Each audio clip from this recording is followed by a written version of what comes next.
সিরাতুন নবী সাল্লাল্লাহু আলাইহি ওয়াসাল্লাম আলোচনা করবেন শেখ মতিউর রহমান মাদানী। السلام عليكم ورحمة الله وبركاته.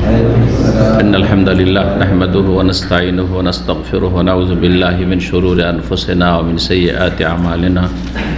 من يهده الله فلا مضل له ومن يضلل فلا هادي له.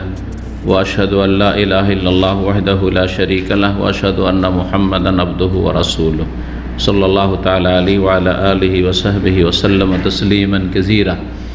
أما بعد. সম্মানিত দিনী ভাতৃমণ্ডলী, আল্লাহ রাব্বুল আলামিনের প্রশংসা এবং প্রিয় নবী সাল্লাল্লাহু আলাইহি সাল্লামের উপর সালাত ও সালামের পর আজ জুমাবার এশার সালাতের পর তারিখ 13ই সফর 1444 মোতাবেক 9 সেপ্টেম্বর 2022 আমাদের ধারাবাহিক আলোচনা সিরাতুন নবী সাল্লাল্লাহু আলাইহি ওয়াসাল্লাম, পর্ব নম্বর 78, নবী সাল্লাল্লাহু আলাইহি ওয়াসাল্লামের জীবনীর পর্ব নম্বর 78। বিষয়বস্তু তায়েফের যুদ্ধ। এর পূর্বের আলোচনা ছিল হুনাইনের যুদ্ধ, তার পূর্বে আলোচনা ছিল মক্কা বিজয়। এই তিনটি যুদ্ধ, মক্কা বিজয়ের যুদ্ধ, এই জন্য গাজওয়াতুল ফাতহ বলা হয়, যদিও তাতে লড়াই হতাহত সংখ্যা একেবারে কম, তেমন লড়াইয়ের প্রয়োজন হয়নি, কিন্তু যুদ্ধের প্রস্তুতি নিয়েই রাসূলুল্লাহ সাল্লাল্লাহু আলাইহি ওয়াসাল্লাম সাহাবায়ে কেরামগণ এসেছিলেন যে প্রয়োজনে যুদ্ধ করতে হবে মক্কা বিজয়ের জন্য। যেখানে জয় বিজয়ের বিষয় রয়েছে সেখানে যুদ্ধের প্রয়োজন রয়েছে। তো এই তিনটি যুদ্ধ বা তিনটি ঘটনা একটি অপরটির সাথেই অতপ্রতভাবে জড়িত। ওদের সবিতে কথা বলেছিলাম। মক্কা বিজয়ের সাথেই সম্পর্কিত হচ্ছে হুনাইনের যুদ্ধ।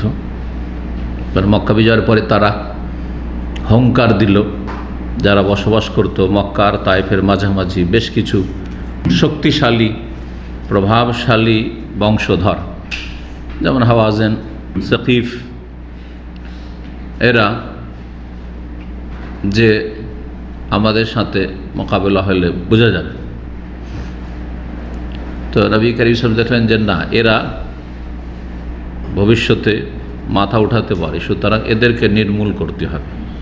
সুতরাং হুনাইনের যুদ্ধ হইল হাওয়াজেনের সাথে। আর হাওয়াজেন যখন পরাজিত হইল, আর আশেপাশের আরও বিভিন্ন গোত্রগুলি ছিল যারা সাথ দিয়েছিল, কাফের গোত্র, তারা যখন পরাজিত হইল তখন বড় একটা দল গিয়ে আশ্রয় নিল সুরক্ষিত দুর্গে তায়েফে। সুতরাং তায়েফের যুদ্ধের প্রয়োজন পড়ল। এই হচ্ছে তায়েফের যুদ্ধ। রাসূলুল্লাহ সাল্লাল্লাহু আলাইহি ওয়াসাল্লাম তায়েফের যুদ্ধের উদ্দেশ্যে আগে বাড়লেন এই হুনাইনের এলাকা থেকে, যেটি তায়েফ এবং মক্কার মাঝে অবস্থিত। কারণ এখানে আশ্রয় নিয়েছিল এই হুনাইনের যুদ্ধের প্রধান, সে ছিল মালিক বিন আউফ নাসরি, তার কথা আলোচনা করেছি। তার একটি দুর্গ কেল্লা ছিল তায়েফে, সেখানে আশ্রয় নিয়েছিল তারা। এই মালিক বিন আউফ নাসরির দুর্গ হয়ে অতিক্রম করলেন রাসূলুল্লাহ সাল্লাল্লাহু আলাইহি ওয়াসাল্লাম। তারপরে সেই দুর্গটি ভেঙে দেওয়ার নির্দেশ দিলেন।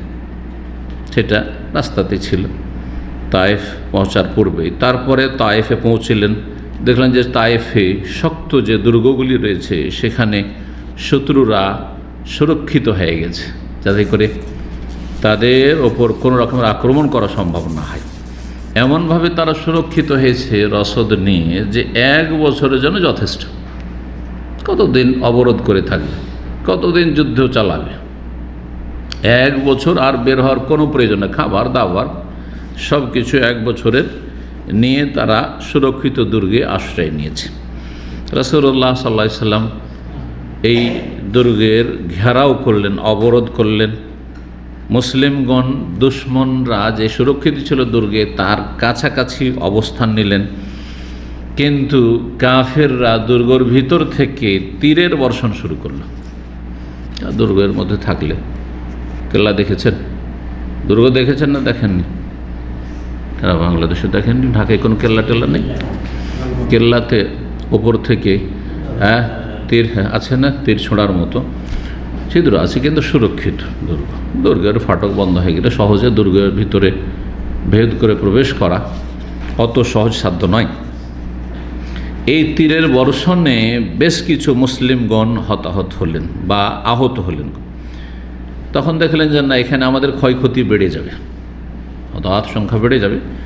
তখন বর্তমান যে তায়েফের প্রসিদ্ধ মসজিদ রয়েছে, মসজিদে আব্দুল্লাহ বিন আব্বাস রাদিয়াল্লাহু তাআলা আনহুমা, সেই মসজিদের উঁচু জায়গা, সেই জায়গাটি উঁচু, এমনি তায়েফ শহর উঁচু, পাহাড়ের উপরই অবস্থিত। সেখানে আশ্রয় নিলেন বা সেখানে অবস্থান করলেন রাসূলুল্লাহ সাল্লাল্লাহু আলাইহি ওয়াসাল্লাম এবং সাহাবায়ে কেরামগণ, মুজাহিদিন।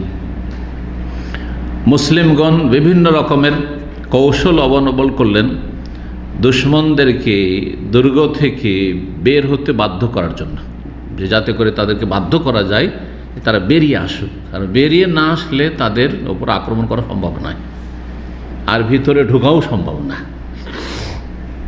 কিন্তু বিভিন্ন কৌশল অবলম্বন করেও কোনো রকমের সফলতা দেখা গেল না, কাজ হচ্ছে না। খালিদ বিন ওয়ালিদ রাদিয়াল্লাহু তাআলা, আল্লাহর তরবারি সাইফুল্লাহ, তিনি প্রতিদিন সকাল হলে বেরোতেন এবং তায়েফের কাফেরদেরকে সরাসরি মুখামুখি মোকাবেলার জন্য আহ্বান করতেন, কিন্তু কেউ দুর্গ থেকে বেরিয়ে আসতো না, বেরিয়ে মুখামুখি লড়াই করবে না, দুর্গের ভিতর থেকে তীর ছুঁড়ে। শেষ পর্যন্ত সেই যুগের ক্ষেপণাস্ত্র, অর্থাৎ আপনার বর্ষণ করার জন্য, পাথর বর্ষাবার জন্য, এখন তো গোলা বর্ষণ হয়, গোলা বারুদ বর্ষণ করা হয়, তখন কি ছিল? পাথর বর্ষণ করা, বড় বড় পাথর, যাতে করে শত্রু দূরে আছে শত্রুর ওপর ছোড়া সম্ভব হয়। এর জন্য যেটা ব্যবহার করা হতো সেটাকে মিনজানিক বলা হতো,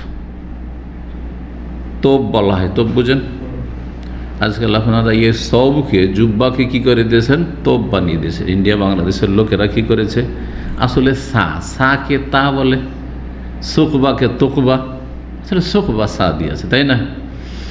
তো ওই রকমই সব মানে কাপড়, সব আসলে এমনি কাপড়কে বলা হয়, বিনা সেলাইয়ের কাপড়কে বলা হয়তো প্রাচীন যুগের আরবিতে। কিন্তু আরবরা করলো কি, এই সব মানে সেলাইকৃত জামা, যেটা জুব্বা, আসলে সেই জুব্বাকে সব বলা শুরু করলো। অনারবরা এসে সা বলা তো খুব মুশকিল, একটু জটিল সা উচ্চারণ, তখন সাকে কি করে দিল, আর ইংলিশও লেখা হয় টিএইচ দিয়ে, সুতরাং সেটাকে থ করে দিল, আর ওখান থেকে তখন তোপ হয়ে গেল। কথা বলছেন? কিন্তু আসলে এটা তোপ না, এটা হচ্ছে সব। কি এটা? সব। তো তোপ কোনটাকে বলা হয় আসলে? যেটা দিয়ে গোলা বারুদ বর্ষণ করা হয় অথবা পাথর বর্ষণ করা হয়, মারা হয়, ক্ষেপণাস্ত্র।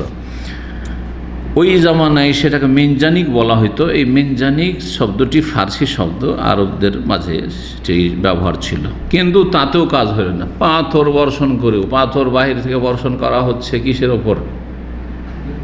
দুর্গের ওপর।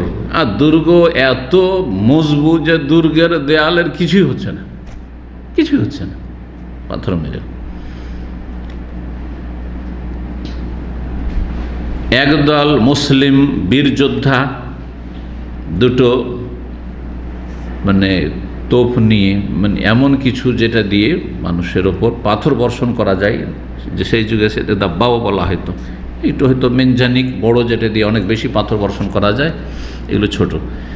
এটা নিয়ে প্রবেশ করলে যাতে করে কোনো রকম করে দুর্গের দেয়ালকে ছিদ্র করা সম্ভব হয়, ছেদ করা সম্ভব হয়। কিন্তু দুশমনরা এটা প্রতিহত করার জন্য আগুনে উত্তপ্ত, আগুনে গরম করা লোহার টুকরো দিয়ে আক্রমণ করল। লোহার টুকরো এসে মুসলিমদের উপর পড়ে কাফেরদের পক্ষ থেকে, আর যেগুলি একবারে আগুনে উত্তপ্ত করা আছে, গরম করা আছে। এক তো লোহা, যার আঘাত লাগলে মানুষ মরে যাওয়ারই সম্ভাবনা, তারপর সেটা যদি আগুন দিয়ে উত্তপ্ত করা থাকে, যেমন কামার সালাতে লাল করা থাকে, এরকম করে, তখন এই বীর যোদ্ধারাও ফিরে আসতে বাধ্য হলেন যে না, এইটা তো হইল না কাজ। বিভিন্ন কৌশল অবলম্বন করেও কাজ হইল না। আর দুর্গের দেয়াল ছেদ করতে সক্ষম হতে পারলেন না। তখন আর একটি পন্থা অবলম্বন করা হলো যে এদের তো আঙ্গুর বাগান আর খেজুর বাগান আছে, এগুলোকে কেটে ফেলা হবে, কারণ এগুলি হচ্ছে তাদের খাদ্যের উৎস, এগুলি কেটে ফেলা হোক। তখন হয়তো বেরিয়ে আসবে সামনে লড়াইয়ের জন্য, আর সামনে লড়াইয়ের জন্য আসলেই তখন পরাজিত হইতে হবে কাফেরদের, কারণ সামনে কুফরি শক্তি কখনো সাহস পায় না, কারণ তারা বাঁচতে চায়। আর মুসলিম হায়াত মতের কোনো পরোয়া করে না, কারণ দুটোতে লাভ আছে একজন মুসলিমের, মরলে শহীদ আর মারলে গাজী। মেরে যদি ফিরে আসতে পারে তাহলে গাজী, যোদ্ধা, আল্লাহ রাস্তার গাজী ফি সাবিলিল্লাহ। আর যদি মরে যায় তো আরও বড় মর্যাদা, শাহাদাতের মর্যাদা হাসিল করল। সেই জন্য ইসলামের ইতিহাসে কখনো কুফরি শক্তি সরাসরি লড়াই করে কখনো সফল হয়নি। আফগানিস্তানে এত জুলম অত্যাচার করলো, কিন্তু শেষ পরিণাম তারা এত বড় একটি শক্তি, বিশাল শক্তি এই যুগের, চিন্তা করেন পৃথিবীর 1 নম্বর শক্তি, সেই শক্তিও বাধ্য হলো বেরিয়ে যেতে, কারণ সামনাসামনি লড়াই। কোনখানে গিয়ে মুসলিমদের ক্ষতিগ্রস্ত করছে ওপর থেকে গোলা বর্ষণ করে, এই জন্য এদের লড়াইগুলো হচ্ছে কি ওপর থেকে। এই ক্ষমতা যদি আল্লাহ ছিনিয়ে নেন তো আজও এই সায়েন্সের উন্নতির যুগে কোনো কাফের শক্তি ইসলামের উপর বিজয় হাসিল করতে পারবে না। জি, পদাতিক বাহিনী, হ্যাঁ, জমিনের লড়াই অথবা সাগর পথের লড়াই, কোনো পথে আকাশপথ বাদ দিয়ে যদি যুদ্ধ হয়, এখনও কোনো কুফরি শক্তি ইসলামের উপর বিজয় লাভ করতে পারবে, আর মুসলিমদের উপর জয় হতে পারে। যদিও মুসলিমদের সবচেয়ে বড় দুর্বলতা হচ্ছে ঈমান আমলের দুর্বলতা। সিংহভাগ মুসলিম ইসলামের আদর্শ থেকে অনেক দূরে চলে গেছে। এইটা মার খাওয়ার আর ক্ষতিগ্রস্ত হওয়ার আর পরাজিত হওয়ার সবচেয়ে বড় কারণ। আল্লাহ বলছে ওয়াইন অদ্যমোদ না, তোমরা ফিরে আসো ইসলামের দিকে, আমি বিজয় নিয়ে ফিরে আসবো। ওয়াইন তাউদু নাউদ, তোমরা যদি ফিরে আসো আমিও ফিরে আসবো। আল্লাহু আকবার। ইন তানসুরুল্লাহ ইয়ানসুরকুম, আল্লাহ সাহায্য করো। আগে তো আমল করে, ঈমান নিয়ে এসে আর আমল করে সাহায্য করো। 5 ওয়াক্ত মসজিদে হাজির হয়ে সাহায্য করো, এ হচ্ছে ইসলামের সাহায্য করা। ফজরে হাজির হয়ে ইসলামের সাহায্য করো, এগুলি তো নাই। আকীদা ঠিক করে শিরক বেদাত মুক্ত হয়ে তো ইসলামের সাহায্য করো, আল্লাহর দ্বীনের সাহায্য করো। ইন তানসুরুল্লাহ ইয়ানসুরকুম, আল্লাহ সাহায্য করো যদি তোমরা, তো আল্লাহ তোমাদের সাহায্য করবে। আল্লাহ রাব্বুল আলামিন মুসলিমদিকে বুঝার তৌফিক দান করেন, সংশোধনের তৌফিক দান করেন, ফিরে আসার তৌফিক দান করেন। যাই হোক, তাদের খেজুর আর আঙ্গুরের বাগান কাটা শুরু হলো। তখন তারা আল্লাহর দোহাই দিল আর আত্মীয়তার দোহাই দিল। অনেকের আত্মীয়তা আছে মুসলিমদের সাথে, অনেকে মুসলিম হয়ে গেছে এইসব বংশধরে। তখন রাসূলুল্লাহ সাল্লাল্লাহু আলাইহি ওয়াসাল্লাম নির্দেশ দিলেন যে না, আঙ্গুর বাগান অথবা খেজুর বাগান আর কেটো না। রাসূলুল্লাহ সাল্লাল্লাহু আলাইহি ওয়াসাল্লামের পক্ষ থেকে একজন আহ্বানকারী আহ্বান করলো, ডাক দিল, আইয়ুমা আবদিন নাযালা ইলাইহি মিনাল হিসনে, বেশ কিছু দাস, যারা গোলাম কিন্তু দাস, তারাও তাদের মনিব মালিকদের সাথে, যারা প্রভাবশালী তাদের সাথে দুর্গের ভিতরে সুরক্ষিত ছিল। নেতা মাথাদের তো দুনিয়ার স্বার্থ আছে, তারা সহজে স্যারেন্ডার করবে না, কিন্তু দাসী তাদের কি, তাদের জান বাঁচলি তো হইল, হ্যাঁ, যেখানে গিয়ে জান বাঁচে সেখানেই যাবে, তাই না? তো আর একটি কৌশল হচ্ছে এটি যে কমপক্ষে তাদের পায়ের তলা থেকে মাটি টানা হোক, যে দাসগুলি যে আছে তাদের সাথে, এগুলোকে কি করা হোক, ডাকা হোক যে আসো তোমরা স্যারেন্ডার করো, তোমরা বেরিয়ে আসো। রাসূলুল্লাহর পক্ষ থেকে একজন ঘোষণা করলেন যে যে কোনো দাস যদি দুর্গ থেকে নেমে আসে ফাহুয়া হুররুন, তাহলে সে স্বাধীন, আর দাস থাকবে না, তাকে আমরা মুসলিমরা স্বাধীন করে দেব। কেন গোলাম থাকবো, কাফের গোলাম হয়ে থাকবো কাফের ঘরে? মুসলিম হয়ে গেলে আর দুর্গ থেকে বেরিয়ে আসলে তো স্বাধীন হয়ে যাব, স্বাধীন হয়ে যেখানে ইচ্ছা সেখানে ঘোরাফেরা করবো, ব্যক্তি মালিকানা ফিরে আসবে। বিশাল বড় ব্যাপার স্যাপার, কারণ দাসের কোনো ব্যক্তি মালিকানা নেই, বরং দাস পণ্যের মতো। এই ঘোষণায় 23 জন দাস নেমে আসলো দুর্গ থেকে, বেরিয়ে চলে আসলো তারা। তার মধ্যে একজন ছিলেন আবু বকরা রাদিয়াল্লাহু তাআলা আনহু, যে হাদিসে বর্ণনাকারী একজন আবু বকরা আছেন, আবু বকর সিদ্দিক নয়, আবু বকরা। তিনি কিভাবে নেমে আসলেন? তায়েফের যে দুর্গ, সেই দুর্গের দেয়ালের উপর চড়ে সেখান থেকে কোনোরকম করে রশি ধরে ঝুলে, যে রশি দিয়ে কূপ থেকে পানি টানি ওঠা হয় বালতি দিয়ে, এইভাবে তিনি নেমে আসেন। রাসূলুল্লাহ সাল্লাল্লাহু আলাইহি সাল্লাম তখন তার উপনাম রাখলেন, কুনিয়াত রাখেন আবু বকরা, আবু বকরা। এসব দাসগুলি যখন তাদের পালিয়ে গেল, এটা তাদেরকে মর্মাহত করলো, কাফেরদেরকে। যে কাজের লোকের প্রয়োজন, কাজের লোক নেই। আজকে যেসব ভোগবিলাসীরা, পয়সাওয়ালা লোকেরা হঠাৎ করে বাড়িতে কাজের মেয়ে নেই, আর কাজের ছেলে নেই, হাউস ড্রাইভার নেই, কি যে অবস্থা, সব খোঁড়া হয়ে গেছে, খোঁড়া হয়ে গেছে। গতকালকে আমাদের আত্মীয়, খুব সচ্ছল কোটিপতি মানুষ, তো তার বাড়িতে সব কাজের আলাদা আলাদা মেয়ে।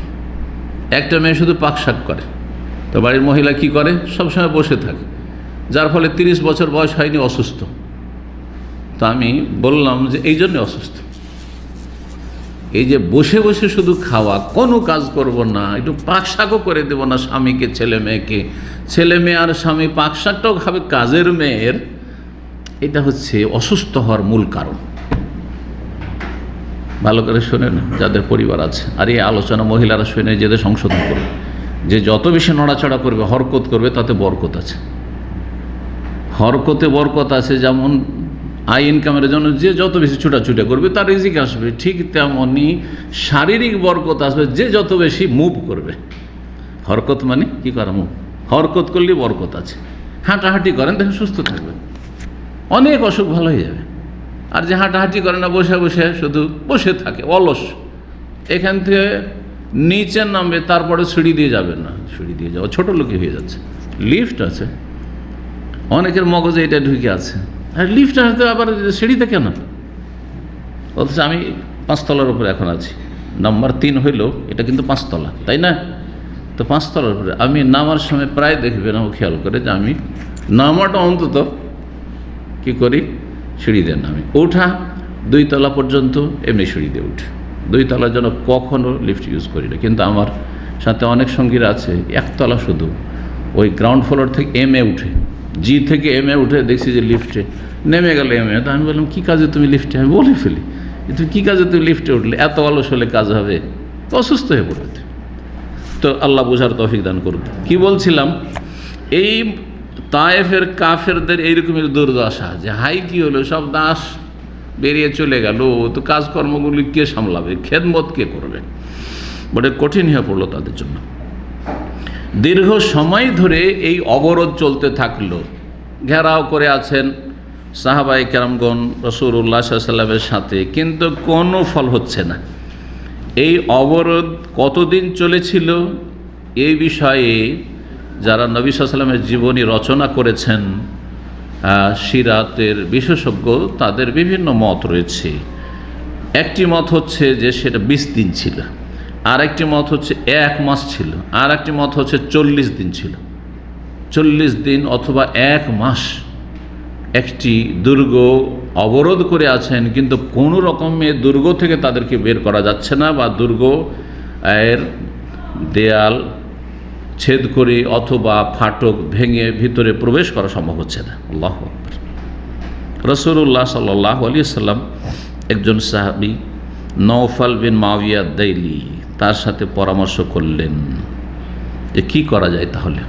তার মানে এই সাবজেক্টে, এই বিষয়ে রণকৌশলে তিনি পারদর্শী ছিলেন, দুর্গ সম্পর্কে, এবং দুর্গের মধ্যে প্রবেশ করা বা দুর্গ থেকে তাদেরকে নামতে বাধ্য করা, এইসব যে কৌশলগুলি, এই বিষয়ে কার কাছে পরামর্শ না, যে সাবজেক্টটি বেশি বুঝে তার কাছে সেই সাবজেক্টের পরামর্শ নেয় জ্ঞানী মানুষরা। রাসূলুল্লাহ সাল্লাল্লাহু আলাইহি ওয়াসাল্লাম পরামর্শ নিয়েছেন, তার কাছে ওহী আছে, তারপরেও পরামর্শ নিয়েছেন। সুতরাং দেখা যাচ্ছে যে আপনার আমার থেকে কোনো সাবজেক্টে অন্যরা বেশি বুঝে, আপনার চাইতে জুনিয়র, অনেক ক্ষেত্রে জুনিয়র, কিন্তু একটি বিষয়ে অনেক সিনিয়র। যেমন অনেকে আপনাদের মধ্যে আছেন মাশাআল্লাহ, কম্পিউটার আর মোবাইল আমার সাথে অনেক গুণে বেশি বুঝে, তা আমি কি পরামর্শ নেব না? আমার ছোট ছেলে যে 12 বছর 13 বছর, তাই না, ও আমাকে এই স্মার্টফোনে শিখায় যে এটা থেকে এটা করতে হবে। হ্যাঁ, বুঝতে পেরেছেন না? তা আমরা এটা করি। যোগ্য ব্যক্তি যে যে সাবজেক্টের যোগ্য তার কাছ থেকে সেই ক্ষেত্রে উপকৃত হইতে হবে। সেখানে অহংকার করলে মূর্খ থেকে যাবেন, অহংকার করলে নিজে ক্ষতিগ্রস্ত হবেন। স্ত্রী আপনার চাইতে বেশি বুদ্ধিমতী, অনেকের স্ত্রী আছে, আপনার হুঁশ বুদ্ধি অত সূক্ষ্ম না, অথবা আছে, ঠিক আছে আপনিও বুঝেন, কিন্তু হয়তো কিছু পয়েন্ট এমন আপনার স্ত্রী হঠাৎ করে উদ্ঘাটন করলো যেটা আপনি কল্পনা করেননি। এজন্য মাঝে মাঝে পরামর্শ নিতে হয় স্ত্রীর। রাসূলুল্লাহ সাল্লাল্লাহু আলাইহি ওয়াসাল্লাম পরামর্শ নিয়েছেন, পরামর্শ দিয়েছেন হুদাইবিয়ার সন্ধির সময়। সেই পরামর্শ অনুযায়ী কাজ করাতে কাজও হয়েছে। তাতে মানুষ ছোট হয় না, জি, বরং তাতে সুসম্পর্ক আরও বহাল হয় বা মজবুত হয়। নওফাল বিন মুআবিয়া দাইলি পরামর্শ দিলেন যে হুম সা'লাবুন ফি জুহরিন, এরা যে দুর্গে সুরক্ষিত তাইফের কাফেররা, এরা হচ্ছে যেমন গর্তের খেকশিয়াল ভীত পশু, কিন্তু গর্তের মধ্যে যদি ঢুকে যায় তাহলে গর্ত থেকে বের করা মুশকিল, গর্ত থেকে বের করা কঠিন মুশকিল। তো এরা হচ্ছে গর্তে সুরক্ষিত কিসের মতো? খেকশিয়ালের মতো। যদি আপনি দীর্ঘ সময় এখানে অবস্থান করতে পারেন তাহলে খেকশিয়াল গর্তে ঢুকেছে, কতক্ষণ থাকবে? খিদা লাগবে, বা খেকশিয়াল স্থির থাকতে পারে না, ছোটাছুটি করবে, একবার বেরিয়ে আসবে, বেরিয়ে আসলেই ধরা খাবে। আর যদি ছেড়ে দিয়ে চলে যান খেকশিয়াল, তো খেকশিয়াল কোনো ক্ষতি করতে পারবে না, খেকশিয়ালে মানুষ খেতে পারবে না, তাই না? তো এরা খেকশিয়ালের মতো। সুতরাং এদেরকে যদি ছেড়েও দেন, মক্কা বিজয় হয়ে গেছে, আর হুনাইন এলাকার যে একটা শক্তিশালী বংশ ছিল হাওয়াজেন, তারা পরাজিত হয়ে গেছে। সুতরাং তাইফের লোকেরা আর শুধু ইসলাম বিরোধিতা করে কিচ্ছু করতে পারবে না। পরামর্শ দিলেন সাহাবী। রাসূলুল্লাহ সাল্লাল্লাহু আলাইহি ওয়াসাল্লাম কথাটি ভালো লাগলো, বললেন এক কাজ করো তাহলে, আর কতদিন এরকম অবরোধ করে থাকবো? আর সফর আমাদের লম্বা হয়ে গেছে, কোথায় রমজান, হ্যাঁ রমজান মাসে এসেছেন 17 রমজান, তখন থেকে শুরু করি, তারপরে হ্যাঁ হুনাইনের যুদ্ধ হয়েছে, কখন যুদ্ধের জন্য এসেছেন? 6 শাওয়ালে, তারপর ওখান থেকে আবার তায়েফ এসেছেন, তায়েফ এসে আবার মাসখানেক চলে যাচ্ছে, জি জিলকাদ মাস শেষ হয়ে চলে যাচ্ছে। আর এত দীর্ঘ সময় ধরে সফরে থাকা সম্ভব হচ্ছে না, কষ্টকর সাহাবায়ে কেরামদের জন্য। রাসূলুল্লাহ সাল্লাল্লাহু আলাইহি ওয়াসাল্লাম বললেন যে চলো প্রস্থান করো এখান থেকে, চলো চলে যেতে হবে। কিছু মুসলিমগণ তখন রাসূলুল্লাহ সাল্লাল্লাহু আলাইহি ওয়াসাল্লামের কাছে প্রস্তাব রাখলেন, ইয়া রাসূলুল্লাহ, এদের জন্য বদদোয়া করে দেন তো, লড়াই করতে গিয়ে এদেরকে দুর্গ থেকে বের করতে পারলাম না, তো এদেরকে বদদোয়া দিয়ে হালাক করে দেন, বদদোয়া দিয়ে কী করে দেন? ধ্বংস করে দেন। মানুষকে হেদায়াত করা হোক, মানুষের ভালো করা হোক অথবা মন্দ করা হোক, দুটো দেওয়া হয়, একটা দাওয়া এবং দোয়া। মানুষ যদি হেদায়েত করতে হয় তো কী করতে হবে? ইসলামের দাওয়াত দিতে হবে আর দোয়া করতে হবে, ঠিক না? ঠিক এইরকমই এর বিপরীত। হ্যাঁ, মানুষের যদি অনিষ্ট বলে ভয় থাকে তো তার অনিষ্টকে প্রতিহত করতে হবে, তার যে বিষের দাঁত আছে, বিষাক্ত দাঁত আছে, সে দাঁত ভেঙে নিতে হবে। আর না হলে কি করতে হবে? হ্যাঁ, দোয়া করতে হবে যে আল্লাহ তুমি ভেঙে দাও, আমি ভাঙতে পারলাম না। যে দুশ্মনকে মানুষ পরাজিত করে, কোণঠাসা করতে পারে, কোণঠাসা করে। আর যে দুশ্মনকে কোণঠাসা করতে পারে না, আল্লাহ তুমি বিচার করো, বলে কি বলে না? আল্লাহ তুমি বিচার করো। তো যাই হোক, যখন এদেরকে বের করতে পারা গেল না দুর্গ থেকে, তো কিছু রাসূলুল্লাহ সাল্লাল্লাহু আলাইহি ওয়াসাল্লাম চলেও যাচ্ছেন, বললেন যে চলো, সব চলো, ফিরে চলো। তখন কিছু মুসলিমগণ এসে বললেন, ইয়া রাসূলুল্লাহ উদু আলাইহিম, বদদোয়া দেন তো এই তাইফের লোকদের উপর, আল্লাহ ধ্বংস করে দিকে এদেরকে। তাইফের সবচেয়ে বড় বংশ ছিল সাকিব বংশ, আর সাকিব বংশ ইসলাম কবুলের ক্ষেত্রে সবচেয়ে পিছিয়ে ছিল, আর ইসলামের শত্রুতায় সবচেয়ে এগিয়ে ছিল, হ্যাঁ, মক্কার কুরাইশ কাফেরদের মতো।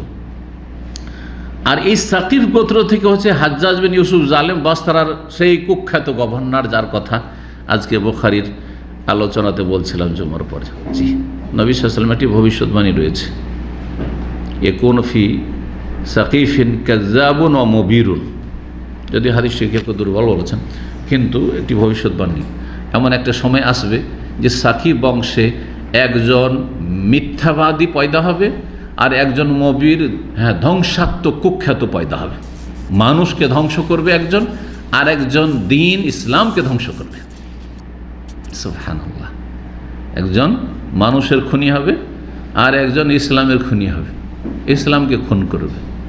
কাজ্জাবুন ওয়া মুবিরুন, কাজ্জাব যে ইসলাম ধ্বংস করবে, ইসলামের নামে, ধর্মের নামে নবাবিষ্কৃত কুফরি আকিদা বা মানুষকে, মুসলিমদেরকে বিভ্রান্ত করে মুরতাদ বানিয়ে, আর যে ব্যক্তি জালেম সে অসংখ্য মানুষকে খুন করবে। মুবিরুন মানে ধ্বংসকারী, ধ্বংসাত্মক।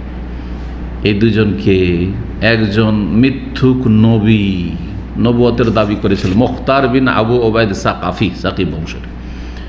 সে এই সাকিব গোত্রের বংশের নবুয়তের দাবি করেছিল যে আমি নবী, আমার কাছে ওহী আসে। নওয়াজুবিল্লাহ। কত মানুষের ঈমান হরণ করেছে, কাফির বানিয়েছে। তাহলে ঈমান ধ্বংস করলই।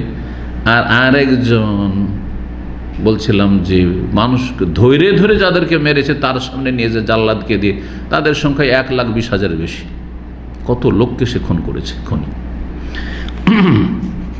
তার সম্পর্কে আইম্মায়ে কেরাম, বিশেষ করে ইমাম যাহাবী রহমতুল্লাহ আলাইহি, তার যেহেতু বেশ কিছু কিতাব রয়েছে আসমায়ে রেজালের। আসমায়ে রেজাল মানে কি? মুসলিম ইতিহাসের বিভিন্ন লোকের জীবনী, ভালো লোকের জীবনী, তেমনি কুখ্যাত লোকের জীবনী। বিখ্যাত আর কুখ্যাত দুই রকম লোকের জীবনী। তো এর সম্পর্কে হাজ্জাজ বিন ইউসুফ সম্পর্কে তিনি মন্তব্য, খুব শক্ত মন্তব্য করেছেন, যেটা কোনো এক সময় ইনশাআল্লাহ তাআলা পুরোটা শোনাবো, শুধু একটু শোনানো মানে যথেষ্ট নয়। আল্লাহু আকবার। তার মতো খারাপ ব্যক্তি, জালেম ব্যক্তি 1400 বছরের ইতিহাসে আমার মনে হয় এখন পর্যন্ত আসেনি। কারণ মুসলিমরা জানছে যে হিটলার এত লোক, এত ইহুদিকে খুন করেছে, তাই না? কিন্তু এই হাজ্জাজ বিন ইউসুফ 1,20,000 যাদেরকে ধরে খুন করে তারা সকলে মুসলিম ছিল, সকলে মুসলিম ছিল। কোন একটা ইহুদিও ছিল না, খ্রিস্টান ছিল না। চিন্তা করেন তাহলে কত বড় জালেম ছিল সে। নবী সাল্লাল্লাহু ভবিষ্যৎবাণী করেছেন এই যে সাকিব গোত্র থেকে 2 লোক। তারপরে সিংহভাগ হেদায়েত হয়েছে। বদদোয়া করলেন না রাসূলুল্লাহ, বদদোয়া করতে বললেন, অভিশাপ দিতে বললেন যে ধ্বংস করে দেন আল্লাহ রাব্বুল আলামিন, যেন আপনি দোয়াটা করে দেন, আপনার দোয়া কবুল হবে আল্লাহর কাছে। নবী সাল্লাল্লাহু বলছেন আল্লাহুম্মা হাদি সাকিফান, আল্লাহ সাকিব বংশকে হেদায়েত করে দাও। ওয়া আতে বিহি মুসলিমিন, আর তাদের কাছে তাদেরকে আমার কাছে মুসলিম করে নিয়ে আসো, যেন মুসলিম হয়ে আমার কাছে হাজির হয়ে যায়, মুসলিম হয়ে যায়। সুবহানাল্লাহ। রাহমাতুল লিল আলামিন, বিশ্বজাহানের জন্য রহমত, কাফেরদের জন্য রহমত, পশু পাখির জন্য রহমত, গাছপালার জন্য রহমত, সব কিছুর জন্য রহমত যিনি। সুবহানাল্লাহ। বদ্ধ নবী সাল্লাল্লাহু আলাইহি ওয়াসাল্লামকে গায়রত ছিল না, আত্মমর্যাদা বোধ ছিল না? নবী সাল্লাল্লাহু আলাইহি ওয়াসাল্লামের কি রাগ ছিল না?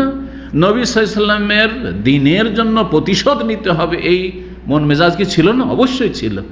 কিন্তু তারপরেও নিরাশ হননি আল্লাহর রহমত থেকে। হতে পারে এই লোকগুলি আজকের দুশমন কালকে দোস্ত হয়ে যাবে, আজকের দুশমন কালকের দোস্ত হয়ে যাবে। আমাদের অনেক গতকালকে দুশমন ছিল, আজকে দোস্ত। আজকে এসে এত মহব্বত করে আর ভুল স্বীকার করে, অথবা দূর থেকে কত যে অনুতপ্ত হয় যে গাল দিয়েছি, দুশমনি করেছি, কত কি করেছি। জি হ্যাঁ। তো নবী সাল্লাল্লাহু আলাইহি ওয়াসাল্লামের আদর্শ হচ্ছে সবর করা, ধৈর্য ধারণ করা, এবং তার সাথে হেদায়েতের দোয়া করা। আল্লাহ মাহদি কওমি, মক্কার কাফেরদের সম্পর্কে সবসময় বলতে থাকতেন, আল্লাহ আমার জাতিকে হেদায়েত করো। ফাইন্নাহু লা ইয়ালামুন, এরা অবুঝ, বুঝে না, বুঝলে আমার সাথে দুশমনি এরা করতো না। ফাইন্নাহু লা ইয়ালামুন। নবী সাল্লাল্লাহু আলাইহি ওয়াসাল্লাম যেমন সাকিব বংশের জন্য হেদায়েতের দোয়া করেছেন, দোয়া কবুল হয়েছে, সবগুলি কিছুদিন পরে মুসলমান হয়ে গেছে। সুবহানাল্লাহ। ঠিক তেমনি একবার আবু তোফাইল দৌসি, সর্বশেষ সাহাবী যিনি ইন্তেকাল করেন, তিনি রাসূলুল্লাহ সাল্লাল্লাহু আলাইহি ওয়াসাল্লামের কাছে ইসলাম কবুল করে আসলেন। আর ইসলাম কবুল করার পরে জাতিকে দাওয়াতও দিলেন ইসলাম, কিন্তু একটিও লোক মুসলমান হল না, একজনও তার কথায় সাড়া দিল না, ইসলাম কবুল করলো না। রাগে রাসূলুল্লাহ সাল্লাল্লাহু আলাইহি ওয়াসাল্লামের কাছে এসে বলছেন, ইয়া রাসূলুল্লাহ, আপনি আল্লাহর কাছে দোয়া করেন, আল্লাহ যেন আমার গোটা বংশকে ধ্বংস করে দেয়, গোটা বংশকে ধ্বংস করে দেয়, যেন দোয়া করেন। ইয়া রাসূলুল্লাহ উদু আলা দশ বংশের ওর বদদোয়া দেন, একটু ধ্বংস করে দিক আল্লাহ রাব্বুল আলামিন। নবী সাল্লাল্লাহু আলাইহি ওয়াসাল্লাম কি বললেন? সেম, আল্লাহুম্মা হাদি দাউসান ওয়া আতি বিহিম, আল্লাহ 10 বংশকে হেদায়েত করে দাও এবং তাদেরকে আমার কাছে মদিনায় নিয়ে আসো। নবী সাল্লাল্লাহু আলাইহি ওয়াসাল্লাম এদিকে খৈবরের যুদ্ধে গেছেন, 10 বংশের লোকের আবু হুরায়রা রাদিয়াল্লাহু তাআলা আনহু এসছেন, আর 10 লোকেরা সেই সময়, অথবা যে তারপরে তারা হেদায়েত হয়ে মদিনে এসে হাজির। সেই সময় মদিনে এসে তারা হাজির, হেদায়েত হয়ে গেছে। 10 বংশের এলাকা কোথায় ছিল? আল বাহা এলাকা। আল বাহা এলাকা যারা গিয়েছেন এইদিকে দক্ষিণ অঞ্চলে। তো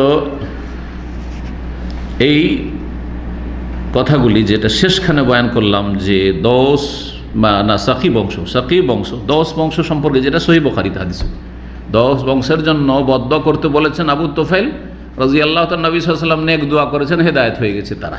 এই দোয়া সহিহ বুখারীতে রয়েছে এই হাদিস। আর যেটা সাকিব বংশের জন্য বদদোয়া করতে বলেছেন সাহাবায়ে কেরামগণ অনেকে, কিন্তু নবী সাল্লাল্লাহু আলাইহি ওয়াসাল্লাম হেদায়েতের দোয়া করেছেন, আল্লাহ তাদেরকে মুসলিম বানিয়ে দাও হেদায়েত করে। মুসনাদ আহমদের তিরমিজিতে রয়েছে, যদিও সনদের দিক থেকে খানিকটা দুর্বল। তো ফিরে আসলেন কোত্থেকে? রাসূলুল্লাহ সাল্লাল্লাহু আলাইহি ওয়াসাল্লাম তায়েফের যুদ্ধ থেকে।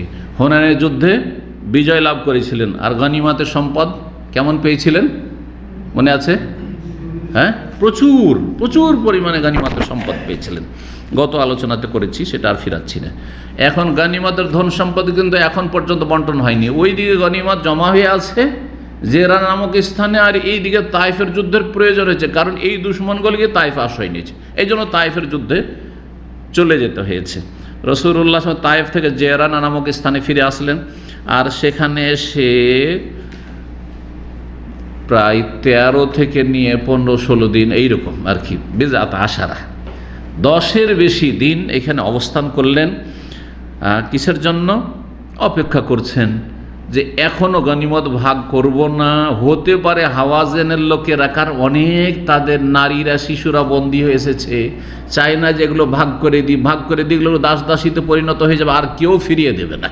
তো যদি এখনও সুযোগ সুবিধা আছে তাদের কাছে, চলে আসে। রহমতুল্লিল আলামিন মায়া করছেন কাফেরদের ওপর, যে এখনও যদি ফিরে চলে আসে তওবা করে, আর ইসলাম কবুল করে নেই, তাহলে তাদের নারীদেরকে ফিরিয়ে দেব, তাদের শিশুদেরকে ফিরিয়ে দেবো। আল্লাহু আকবার।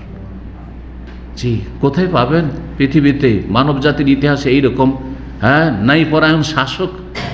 এই জন্য কাফিরও বলতে বাধ্য নবী সাল্লাল্লাহু আলাইহি ওয়াসাল্লামের জীবনী চর্চা করার পরে, যে নবী সাল্লাল্লাহু আলাইহি সাল্লামের মতো কোনো মহামানব পৃথিবীতে জন্মায়নি। জি হ্যাঁ, জানেন এইসব কথা শুনেছেন কাফেরদের যে সব পজিটিভ মন্তব্য রয়েছে রাসূলুল্লাহ সাল্লাল্লাহু আলাইহি ওয়াসাল্লাম সম্পর্কে।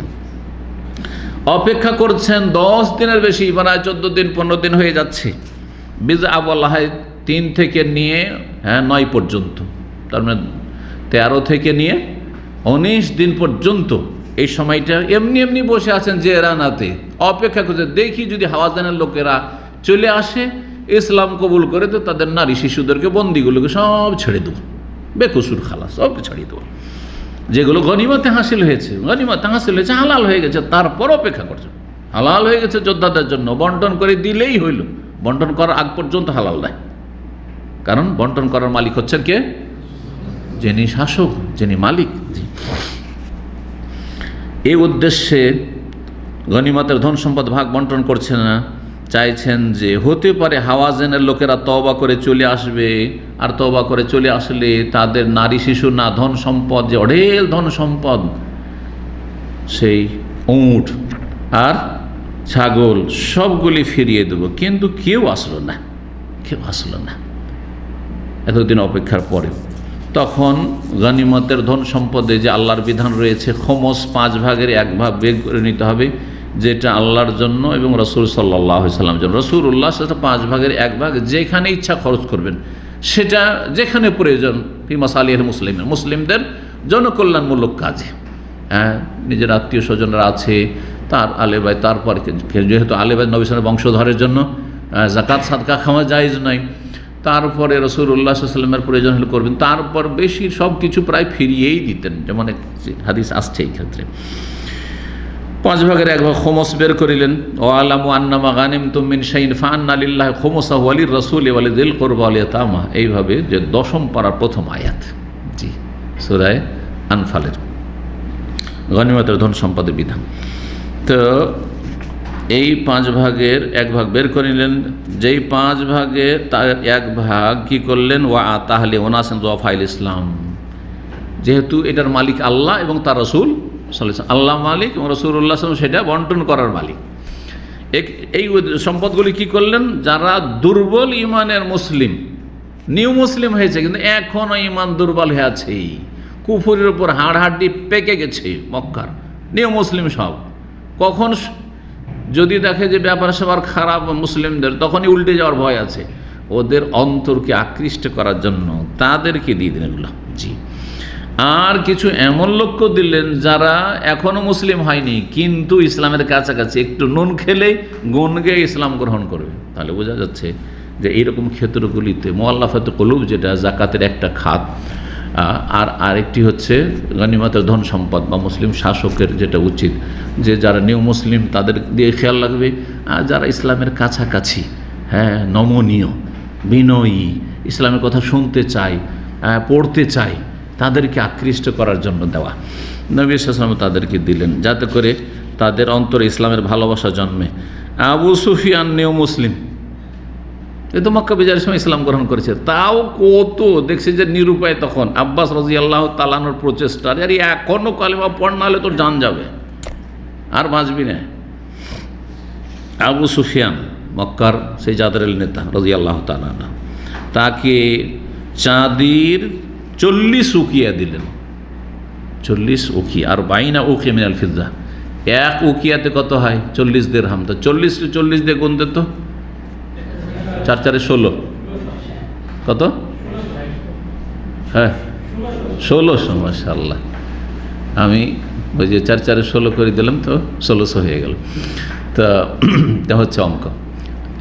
আমাদের যুগে কিন্তু ক্যালকুলেটর ছিল না, তো আল্লাহ আমাকে এতটুকু ব্রেন দিয়েছিলেন যে আমি ক্যালকুলেটর মতো হিসাব করতাম। এখানে এই যে 4 4 16 করে দিলাম, তো 1600 হয়ে গেল। এইরকম। তো 40 উকিয়া, তার মানে 1600 রৌপ্য মুদ্রা, চাঁদির মুদ্রা, চাঁদির টাকা 1600 টাকা দিল খালি একাকে, একজনকে, আবু সুফিয়ানকে। আর কি দিলেন? অম্মে আমিনা লেবেল, 100টি উট, 100টি উট। আর ওকে তো দিলেন নবী সাল্লাল্লাহু আলাইহি ওয়াসাল্লাম ওর ছেলে ইয়াজিদ, যে পরে ইয়াজিদ বাদশাহ রাজা হইল। মুআবিয়া অত্যন্ত গরিব মানুষ ছিলেন। একটি হাদিস আছে, বিয়ে করতে চেয়েছে ফাতেমা বিনতে কাইসকে, দুইজন পয়গাম দিয়েছে, একজন মুআবিয়া আর একজন হচ্ছে আবু জাহাম। তখন ওই মহিলা নবী সাল্লাল্লাহু আলাইহি ওয়াসাল্লামের কাছে পরামর্শ নিতে, ইয়া রাসূলুল্লাহ, আমাকে পয়গাম দিয়েছে আবু জাহাম, পয়গাম দিয়েছে মুআবিয়া, কাকে বিয়ে করব? তখন কি বলেছেন নবী সাল্লাল্লাহু আলাইহি ওয়াসাল্লাম? আম্মা মুআবিয়া তো ফাসলুকুন লা মাল আল্লাহু, মুআবিয়া হচ্ছে একটা ফকির মানুষ, মিসকিন, দরিদ্র, ও তো নিজে পেটে খেতে পায় না। হ্যাঁ, তো কি খাওয়াবে তোমাকে? কি খাওয়াবে তোমাকে? আর লা মাল আল্লাহু আম্মা আবু জাহাম এমন এক ব্যক্তি, ফালা ইয়াদা আসাহু আন আতিকিহি, সবসময় কাঁধে লাঠি রেডি রাখে। যারা স্ত্রী মারে, একটা লাঠি সব সময় ঘরের চালে বা বাতাতে লটকিয়ে রাখে। আমাদের গ্রামাঞ্চলে দেখেছি এগুলো ছোটোকালে, হ্যাঁ, সবসময় রেডি রাখে। একটু কিছু হলে একবারে পাড়া শুরু করে দিল। কথা বলছেন না? আল্লাহ হিদায়াত করে এইসব লোকদেরকে।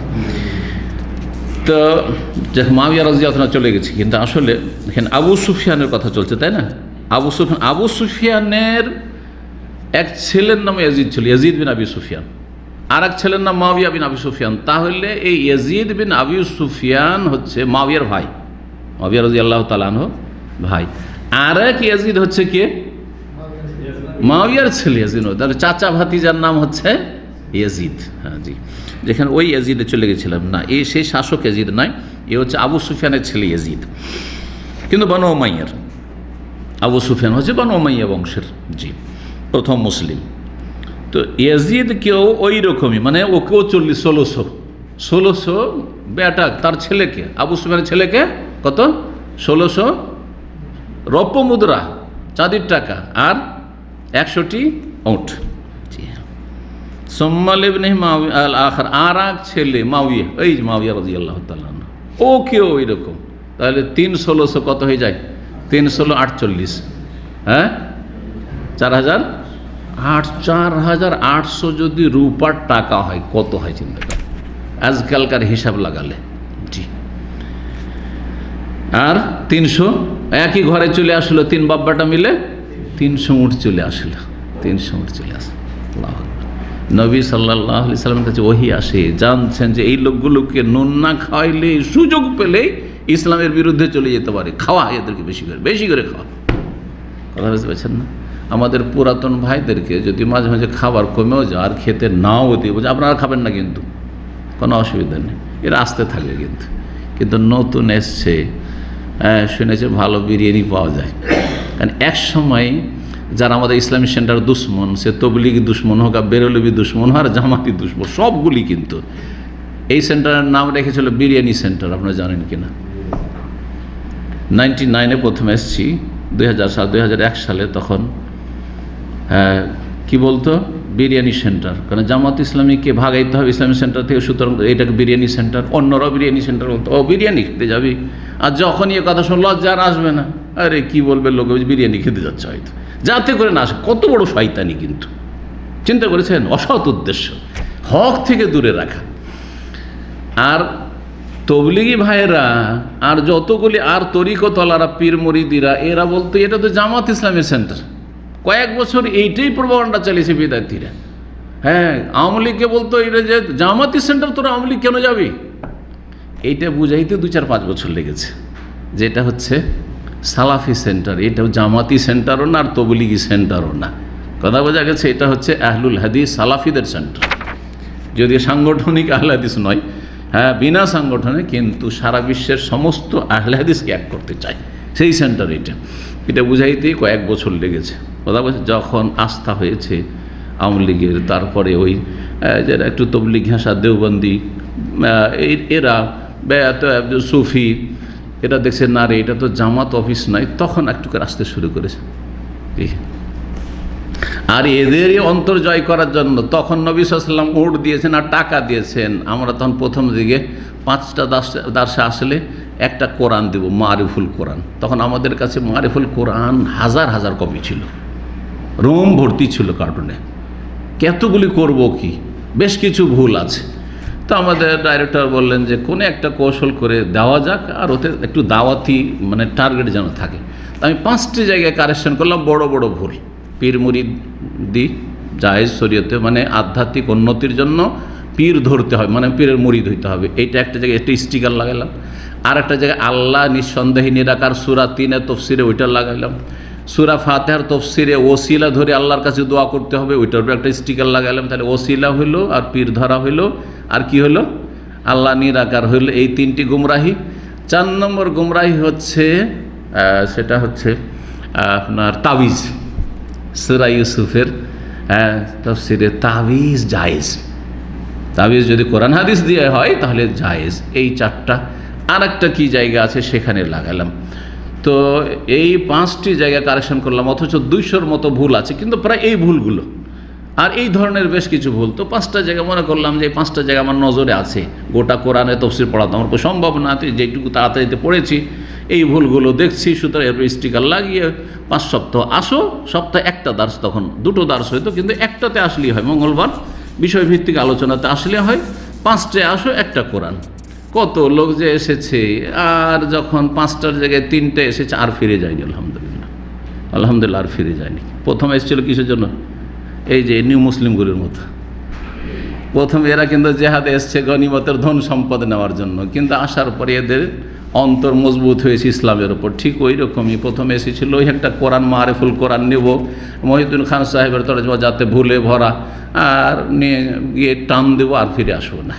নিজে এসে বয়ান করেছে, ওরা যারা হেদায়েত হয়েছে তারা নিজে এসে বয়ান করেছে, শেখ এসেছিলাম ওই জন্য। আর কত যে চিন্তা করেছি, যাবো কি যাব না, যাবো কি যাব না। তার মধ্যে একজন আপনাদেরই সঙ্গী তরিকুল ইসলাম, চেনেন তো, এখন যে পাবনা ঈশ্বরদীতে বড় মাদ্রাসা মসজিদ করেছে। ও বলছে এই যে গার্ডেন মসজিদ, পুরাতন মসজিদ, সামনে দাঁড়াইলাম, আর ওই আমাদের তো পুরানো বিল্ডিং ইসলাম সেন্টার ওইটা ছিল, অনেকক্ষণ দাঁড়িয়ে থাকলাম, যাব না। একবার এক পা বাড়ায় আবার পিছিয়ে যায়, যাবো কি যাব না। গেলে তো আবার ওয়াহাবি না বানিয়ে দিই, ওয়াহাবি বানিয়ে দেবে, কী করবো। তো এই করতে করতে বলছে না, কোরআনটা তো নিতে হবে, কারণ ওরা হচ্ছে দেওবন্দি, যেহেতু সিলসিলার কওমি, তো কোরআনটা নিতেই হবে, চলো যাই। 2টো সপ্তাহে আসলাম, বিষয়ভিত্তিক 2টো আলোচনা শুনলাম। তারপরে সে বলছে যে, তখন আমি বুঝে নিলাম যে না, এই দর্স ছাড়া যাবে না, এখানে থাকতে হবে। তারপরে সেই কোরআনও পেলাম আর হেদায়েতও পেয়েছি আলহামদুলিল্লাহ। তো এইরকম নিউ মুসলিমদের মতোই আচরণ করতে হবে নতুনদের সাথে। তো আপনারা ওই রকমই ওই নতুনদেরকে একটু খাওয়াবেন, আপনার পুরাতন লোক না খেলেও চলবে অনেক সময়। আর পুরাতনরা যদি বেঁচে গেছে আমরাই বেঁধে নিয়ে যাই, তাহলে তো আরে না পুরাতন হইতেও পারবো না আর এই চান্স পাবো না। ওই নতুনগুলোকে বেঁধে দেন, যা বেঁচেছে তোরা নিয়ে যা। জি, যাই হোক, বেশ কিছু লোককে এরকম দিলেন। 3 জন হলো না? সাফওয়ান বিন উমাইয়া এক মক্কার নেতা, নিউ মুসলিম ছিল। তাকে প্রথম 100 উট দিলেন, তারপরে আবার 100, তারপরে আবার 100, 300 উট দিলেন। আবু সুফিয়ান আর 3 বাব্বাটা মিলে 300 পেয়েছে, এই একাই একে। কারণ এই বড় বীর যোদ্ধা ছিল কাফেরদের, বীর যোদ্ধা মুসলিম হয়েছে। এ যদি মুসলিম হয়ে থাকে ইসলামের বড় খেদমত হবে এর দ্বারা, জিহাদ ফি সাবিলিল্লাহ আগামী দিনে। যুবক আবার, হ্যাঁ যুবক মানুষ, আর যুবক লোক বড় ধরনের একটা বিপ্লব নিয়ে আসতে পারে যদি সত্যি সঠিক ইসলামের ওপর থাকে। তার দ্বারা যে কাজটা হবে, একটা বুড়ো মানুষ দ্বারা ওই কাজটা হবে না। কারণ বুড়ো মানুষ এনার্জি লেস হয়ে গেছে, এনার্জি প্রায় শেষ হতে যাচ্ছে। এখন চিন্তা করছে অসুখ বিসুখ নিয়ে পেরেশান আছে, আর চিন্তা করছে আখেরাত নিয়ে চিন্তা, আর কি কোথায় কি যাব। 300 দেওয়া হলো। তারপর হাকিম বিন হেজাম, হারেস বিন কালদা, ওয়াইন বিন হেসন, বেশ কিছু বেদুইনেরা, আকরা বিন হাবেস বেদুইন, আব্বাস বিন দাস, এরা সব বেদুইন ছিল বিভিন্ন এলাকার। আলকা বিন আলাসা, মালিক বিন অফ, আলা বিন হারেস বিন হেসাম, জুবাইর বিন মুতেম, সোহাইল বিন আমর, হুয়াইত বিন আব্দুল উজ্জা, ও গাইরা বাগের আরও অনেক লোক নিউ মুসলিম। তাদের প্রত্যেককে 100 করে উঠ। এতগুলি লোককে সবকে 100 করে উঠ, 100 করে উঠ। আল্লাহু আকবার। একটা উঠ পেলে খুশির শেষ থাকবে না আপনাদের। হ্যাঁ, কিন্তু নবী সাল্লাল্লাহু আলাইহি ওয়াসাল্লাম 100 করে উঠে এক একজনকে দিয়েছেন। আর এদের কোনো ইসলামের খেদমতে তেমন কোনো অবদান ছিল না, শুধু কলমা পড়েছে, এসছে ব্যাস। কলমা পড়েছে ওই সময়টাই, মক্কা বিজয়ের সময়, আর তারপরে এসে হুনাইনে হাজির, আর হুনাইনের পরে হয়তো তায়েফ পর্যন্ত সাথে এসছে, ব্যাস এতটুকু। জি,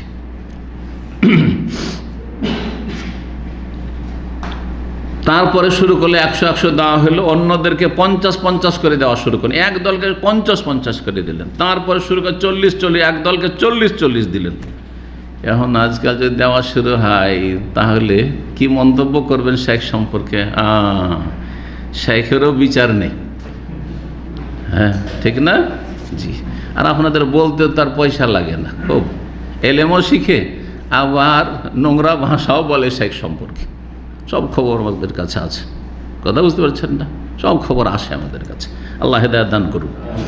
এই ইলমে কোনো বরকত থাকে না, যার কাছ থেকে শিখেন তার সম্পর্কে বিরূপ মন্তব্য করেন যারা, কোনো বরকত নেই এদের জীবনে। তো আল্লাহ হেদায়েত করুন। এত দিতে লাগলেন, তখন জনসমাজে যত লোকজন ছিল এমন মানে ছড়িয়ে গেল এই খবর, যারে মুহাম্মদ সাল্লাল্লাহু আলাইহি সাল্লাম এত দিচ্ছে যে আর আগামী দিনে অভাবের কোনো রকম আশঙ্কা নেই, আর গরিব হব না। এই যে ধনী হয়ে গেলাম তো গেলাম। জি, ইন্না মুহাম্মাদান সাল্লাল্লাহু আলাইহি সাল্লাম ইউতি আতান মা ইউকশা মাহু আল ফাকর বা আল ফাকা। কোনো রকম না খেয়ে মরে যাবে এই বলে কোনো চিন্তা নেই। এখন কিন্তু প্রত্যেকের চিন্তা আছে, অথচ অনেক টাকা ব্যালেন্স করেছেন। জি, আরও কত জীবন যে পড়ে আছে, আর ছেলেমেয়ের যে কী হবে, আর এই তো সবাইকে আবার প্রতিষ্ঠিত করতে হবে, কত কিছু চিন্তা করছেন, তাই না? আর এরা এত পেয়েছে নবী সাল্লাল্লাহু একটা জেহাদের গনিমতে, বলছে মুহাম্মদ সাল্লাল্লাহু আলাইহি ওয়াসাল্লাম এত বেশি দিচ্ছেন যে আর কোনো রকমের আশঙ্কা নেই যে কোনো সময় অভাবী হয়ে যাব। এই শুনে যত আশেপাশের অঞ্চলের বেদুইন ছিল সব লোক দৌড় দিয়ে ছুটে চলে এসছে নেওয়ার জন্য, যে এত করে দিচ্ছে। আর আসার পরে এমন ধাক্কাধাক্কি শুরু করেছে যে নবী সাল্লাল্লাহু আলাইহি ওয়াসাল্লাম আগে বাড়তে পারছেন না, শেষ পর্যন্ত একটি গাছের কাছে নিয়ে গিয়ে ঠেলতে ধাক্কা দিতে নবী সাল্লাল্লাহু আলাইহি ওয়াসাল্লাম একটি গাছের কাছে নিয়ে গিয়ে একবারে মানে চেপে দিয়েছেন এই অবস্থা। সেই সময় রাসূলুল্লাহ সাল্লাল্লাহু আলাইহি ওয়াসাল্লামের শরীর মোবারকের যে চাদর ছিল, সেই চাদর গাছের কাঁটাতে আটকে গেছে বা গাছের ডালে আটকে গেছে। চারিদিক থেকে যখন চেপে আসে তখন মানুষ নিজের শরীরের ব্যালেন্স রাখতে পারে না। এরকম আপনাদের হয়নি? আমার সাথে এরকম কয়েকবার হয়েছে। এই দুবাইয়ে, বিশেষ করে দুবাই আর কুয়েতে, এই সালাম মুসাফার হিড়িকে ভিড়ে আল্লাহ হেফাজত করুক, 8 জন 10 জন লোক ডানে বামে সামনে পিছনে থেকেও এমনভাবে চেপে দিতে যাচ্ছে মনে হচ্ছে আর বেরোতে দিবে না এরা। এখানে চেপে রেখে দিবে, কথা বুঝতে পারছেন? এই অবস্থা দুই একবার এরকম দেখার পরে তখন ওরা কৌশল পাল্টে দেয় যে এখন আর স্টেজের দিক থেকে লেকচারে আসবেন না, পেছন দিক থেকে স্টেজে উঠবেন না, লেকচার দিয়ে ওই দিক থেকে পিছন দিকে একটা ব্যাক সাইডে গেট আছে, ওই দিক দিয়ে বেরিয়ে চলে যাবেন। বেশ কিছু আলোচনা, কারণ দুবাই তো আমার মানে মনে হয় কাছাকাছি 60-70-80টা আলোচনা হয়েছে, এক বছরে 3বার 4বারও গেছি আলহামদুলিল্লাহ। তো এই কয়েক বছরের ভিতরে 2013-14 থেকে শুরু করে, তো এটা একটা কৌশল। আর একটা করলো কি, আমাদের কিছু ভাইরা যখন দেখে যে না এখন সম্ভব, আর কিছু লোক খুব আবেগী, একটু দেখা সাক্ষাৎ করতে চায়, সালাম করতে চায়, তখন তাদের বলে আপনি আগের লাইন লাগান। হ্যাঁ, কিছু মসজিদে এরকম দেখেছেন কিছু জায়গায় যে লাইন লাগান তাহলে ঠিক আছে, আর যদি লাইন না লাগান তো এইভাবে চলবে না, এলোমেলো চলবে না। তো নবী সাল্লাল্লাহু আলাইহি সাল্লাম কি এমনভাবে তারা চেপেছে, গাছের কাছে গিয়ে আশ্রয় নিতে হয়েছে, গাছের পাশে, আর ওখানে গিয়ে চাদর আটকে গেছে রাসূলুল্লাহ সাল্লাল্লাহু আলাইহি সাল্লামের সেই গাছের ডালে। তখন বলছেন নবী সাল্লাল্লাহু আলাইহি সাল্লাম শরীর থেকে চাদর, মানে একটি চাদর, ওপরে একটা চাদর এহরামের কাপড়ের মতো, আর নিচে একটা লুঙ্গি, যদি চাদরটা ছুটে যায় গায়ে, খালি গায়ে নবী সাল্লাল্লাহু আলাইহি সাল্লাম বলছে রুদ্দু আলাইয়া রিদাই, আরে চাদরটা দাও, চাদরটা তো ফিরিয়ে দাও আমার গায়ে, চাদরটা তো ফিরিয়ে দাও। ফাওয়াল্লাযী নাফসি বিয়াদিহি, সে আল্লাহর কসম করে বলছে যার হাতে আমার প্রাণ রয়েছে, লাউ কানা লি আদাদুশ শাজারে তিহামাতান নামান, আমার কাছে এই তেহামা এলাকায়, তেহামা অঞ্চল মানে মক্কা মদিনা আর তারপরে আরও যেসব এই নজদে ছাড়া, এই রিয়াদ আর কাসিম ছাড়া বাকি ওই অঞ্চল যতগুলো সব তেহামা, তেহামা হেজাজের চাইতে বিস্তর এলাকা, এইসব অঞ্চলে যত গাছপালা আছে এত পরিমাণ যদি আমার কাছে উট চলে আসে, তাহলে একটি উট আমি নিজের জন্য রাখবো না, নিজের স্বার্থে। লাকাসাম তো আলী, সবগুলি তোমাদেরকে ভাগ বন্টন করে দিয়ে দেবো। কী মনে করছো তোমরা? যা আছে সবকে দেবো, সবাইকে দেবো, একটিও রাখবো না। সুম্মা আলফাই তোমনি বাখিলান, তারপরে তোমাদেরকে এমনভাবে দেব যে না আমাকে কৃপণ পাবে, না আমাকে কাপুরুষ পাবে, আর না আমাকে মিথ্যাবাদী পাবে, যে আমি মিথ্যা কথা আর নেই, আছে অথচ বলবো যে নেই। হ্যাঁ, না না না, এই আমার সব মুসনাদ আহমদ বাইহাকিতে এই রিওয়ায়াতটি রয়েছে। তারপরে রাসূলুল্লাহ সাল্লাল্লাহু আলাইহি ওয়াসাল্লাম একটি উটের যে চূড়াতে কিছু লোম আছে, পশম হাতে নিলেন, আর নেওয়ার পরে বলে ওয়াল্লাহি মালি মিন ফাইইকুম ওয়ালা হাযিহিল অবরা ইল্লাল খুমুস, এই যে তোমাদের এই যে গনিমতের ধন সম্পদ আছে যেগুলো যুদ্ধে পাওয়া যায়, সেটা ফাই হোক অথবা গনিমত হোক, দুই নম্বর যুদ্ধ করার পরে হোক অথবা বিনা যুদ্ধে হস্তগত হোক, সেটাকে ফাই বলা হয়। এতে থেকে আমি কিছুই নিই না, কিছু নেব না, এমনকি এই যে পশমটি রয়েছে উটের চূড়ার, সেই পরিমাণ আমি কিছু নিজের স্বার্থে রাখবো না। ইল্লাল খুমুস, 5 ভাগের 1 ভাগ রাখবো, কারণ আল্লাহ বলেছেন যে সেটা আল্লাহর জন্য, আর কার জন্য? রসুলের জন্য। 5 ভাগ করে 1 ভাগে রেখে 4 ভাগ মুজাহিদিন, যারা যুদ্ধে অংশ নিয়েছে তাদের মাঝে বিতরণ হবে, এটা হচ্ছে মুজাহিদিনদের হক। আর বাকিটাও যে আমাকে আল্লাহ দিলেন মালিকানা, আমি নিজের স্বার্থে ব্যবহার করবো। আল খুমুস মারদুদুন আলাইকুম, সেটাও তোমাদেরকে আবার ফেরত দিয়ে দেবো, তোমাদের মাঝে বন্টন করে দেবো। যারা হয়তো যুদ্ধে আসেনি, যেমন এই নিউ মুসলিমগুলোর মধ্যে অনেকে হয়তো যুদ্ধে আসেনি, বেদুইনে অনেকে যুদ্ধে হাজির হয়নি, হুনাইনের যুদ্ধে, তাদেরকে তো যোদ্ধা হিসেবে দেওয়া যাচ্ছে না, গনিমত হিসাবে ওই 4 ভাগের মধ্যে দেওয়া যাচ্ছে না, তাহলে 5ম ভাগ থেকে তাদেরকে দিতে হবে। তো নবী সাল্লাল্লাহু আলাইহি ওয়াসাল্লাম বলছেন সুতরাং তোমরা একটিও নিজে থেকে কাড়াকাড়ি করে নিও না, লুটপাট করে। ফাআদ্দুল খিয়াত আল মিখিয়াত, একটা যদি সুতাও থাকে, তাকা থাকে, সেটা ফিরিয়ে দাও। হ্যাঁ, খাইত মানে তাকা, আর মিখিয়াত মানে সূচ, যেখানে তাকা সুতা ভরা হয়, মিখিয়াত মানে হচ্ছে ইবরা, সূচ। একটা সূচও যদি থাকে, একটা তাকা সুতাও থাকে, সেটাও ফিরিয়ে দাও। কারণ কেউ যদি লুকিয়ে এরকম রেখে নাও, তাহলে সেটা কিয়ামতের দিনে তোমাদের জন্য জাহান্নামে যাওয়ার কারণ হবে, তোমাদের জন্য বড় দোষণীয় বিষয় হবে, তোমাদের জন্য সেটা পরিণাম তোমাদের খারাপ করবে। যা কিছু নিয়েছিল মানুষ লুটপাট করে, অনেকে মানে হাতিয়ে নিয়েছে, সবগুলো ফিরিয়ে দিল, একবারে সামান্য কিছু তাও ফিরিয়ে দিল। তার মানে তাদের বেদুইনদের বা আরবদের মধ্যে কিন্তু মুনাফিকি কপটতা নেই, যেটা ভিতরে সেটা বাইরে। আমাদের দেশের আদিবাসীর মতো, আদিবাসীদের সাথে চলাফেরা করেছেন, সাঁওতাল বুঝেন, সাঁওতাল বুঝেন তাই না? সাঁওতালরা ওরা হচ্ছে ফি মাফি। যেমন আরবদের মধ্যে যদি হ্যাঁ বলে দেয় তো হ্যাঁ, আর না বলে দেয় তো হ্যাঁ করানো মুশকিল। যদি আপনার সম্পর্কে বিশ্বাস হয়ে যায় আপনি ভালো মানুষ, দুনিয়া যদি বলে খারাপ তাও বিশ্বাস করবে না। আর যদি একবার ধরা খেয়ে যান যে 2 নম্বরই করেছেন, আর বিশ্বাসই করবে না, যতই ফেরেশতা হয়ে যান বিশ্বাসই করবে না। এটা হচ্ছে প্রাকৃতিক স্বভাব, কারণ আরবরা তাদের প্রকৃতির ওপর আছে, বহিরাগত তাদের ওপর কুপ্রভাব যেগুলো রয়েছে সেগুলি পড়েনি, কিন্তু আমরা এদেরকে খারাপ করে দিয়ে, বিশেষ করে শহরের লোকগুলো আরও বেশি প্রভাবিত হয়েছে অন্য অন্য জাতির যেসব মানে খারাপ আচরণ অথবা 2 নম্বরই ইত্যাদিতে। এই ভিসা বিক্রি করা কে শিখেছে? ইন্ডিয়ান, বাংলাদেশি, পাকিস্তানি এরাই শিখেছে, এমারিরা শিখেছে। ওর জানতো না ভিসা বিক্রি। আমি আজকে থেকে এখানেই তো 25 হয়ে যাচ্ছে, তার আগে আমি 2 বছর আল কাসেমে ছিলাম, সবাই এসে বলতো আমার কাছে একটা ভিসা আছে, এটা লোকানে দিতে পারবেন, 1 পয়সা নেবে না, আর 1 টাকাও নেবে না। এরকম আমি চিন্তা করতাম যে কাকে খুঁজে বেড়াবো, আমারও তো কোনো আর্থিক লাভ নেই। তারপরও 2-4 জনকে আলহামদুলিল্লাহ ইহসান করেছি, জাযাকুমুল্লাহ খায়ের, তাদের রুজি লাগিয়েছে, অনেকে অভাবমুক্ত হয়েছে মাশাআল্লাহ। কিন্তু এখন নিজেও খুঁজে পাওয়া যাবে না, কারণ ও জানছে যে আমি অন্যকে দিলে 5,000 পাবো, তো শেখকে কেন ফিরিয়ে দেবো? কথা বলছে কমপক্ষে 5,000, এ তো কম করে বললাম, তাই না? 10,000, 12,000, 14,000। তো নবী করিম সাল্লাল্লাহু আলাইহি ওয়াসাল্লাম বললেন যে দেখো সব কিছু ফিরিয়ে দে, সব তারা ফিরিয়ে দিল। যায়েদ বিন সাবিত রাদিয়াল্লাহু তাআলা আনহুকে বললেন ওই যে 5 ভাগের 5ম ভাগ যে ছিল ওইটা বিতরণে এত গেল। তারপরে এখন গনিমতের ধন সম্পদ ভাগ হবে কাদের জন্য? যারা যোদ্ধা মুজাহিদিন হুনাইনের যুদ্ধে সশরীরে উপস্থিত ছিলেন, তাদের এক একজন ওই 5ম ভাগ বের করার পরে তারা পেল। এক একজন যোদ্ধা কত?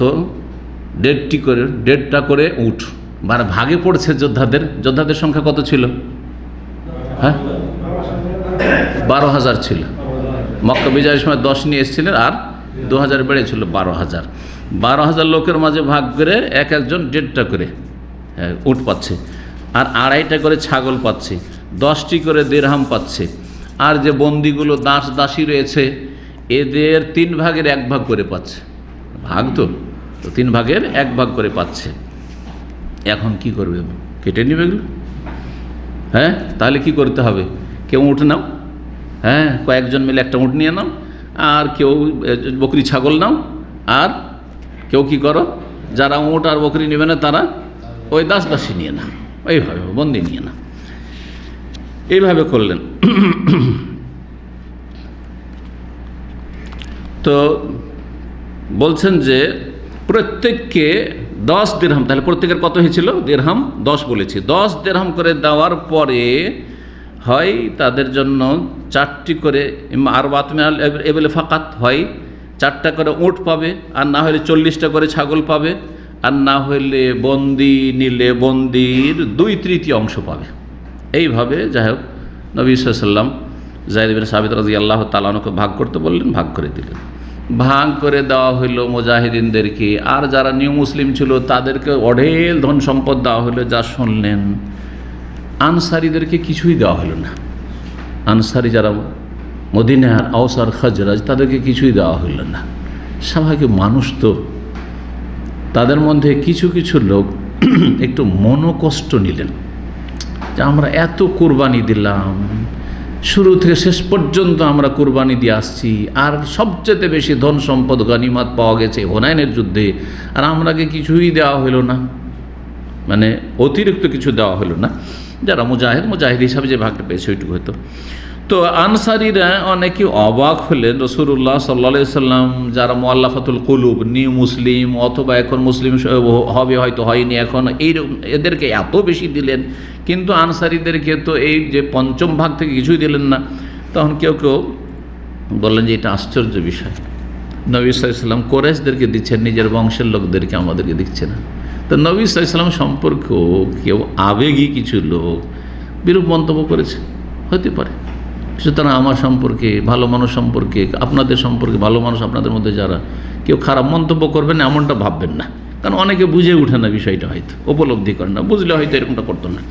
অবশ্যই আমাদেরকে না দিয়ে কুরাইশদেরকে দিচ্ছেন, আর আমাদেরকে উপেক্ষা করছেন, অথচ আমাদের তরবারিতে কাফেরদের রক্ত, দুশমনদের রক্ত, হ্যাঁ, এখনো ঝরছে। অর্থাৎ আমাদের তরবারি কাফেরদের বিরুদ্ধে জেহাদে ব্যবহৃত হয়েছে, আর কুরাইশরা তো কিছুই করেনি।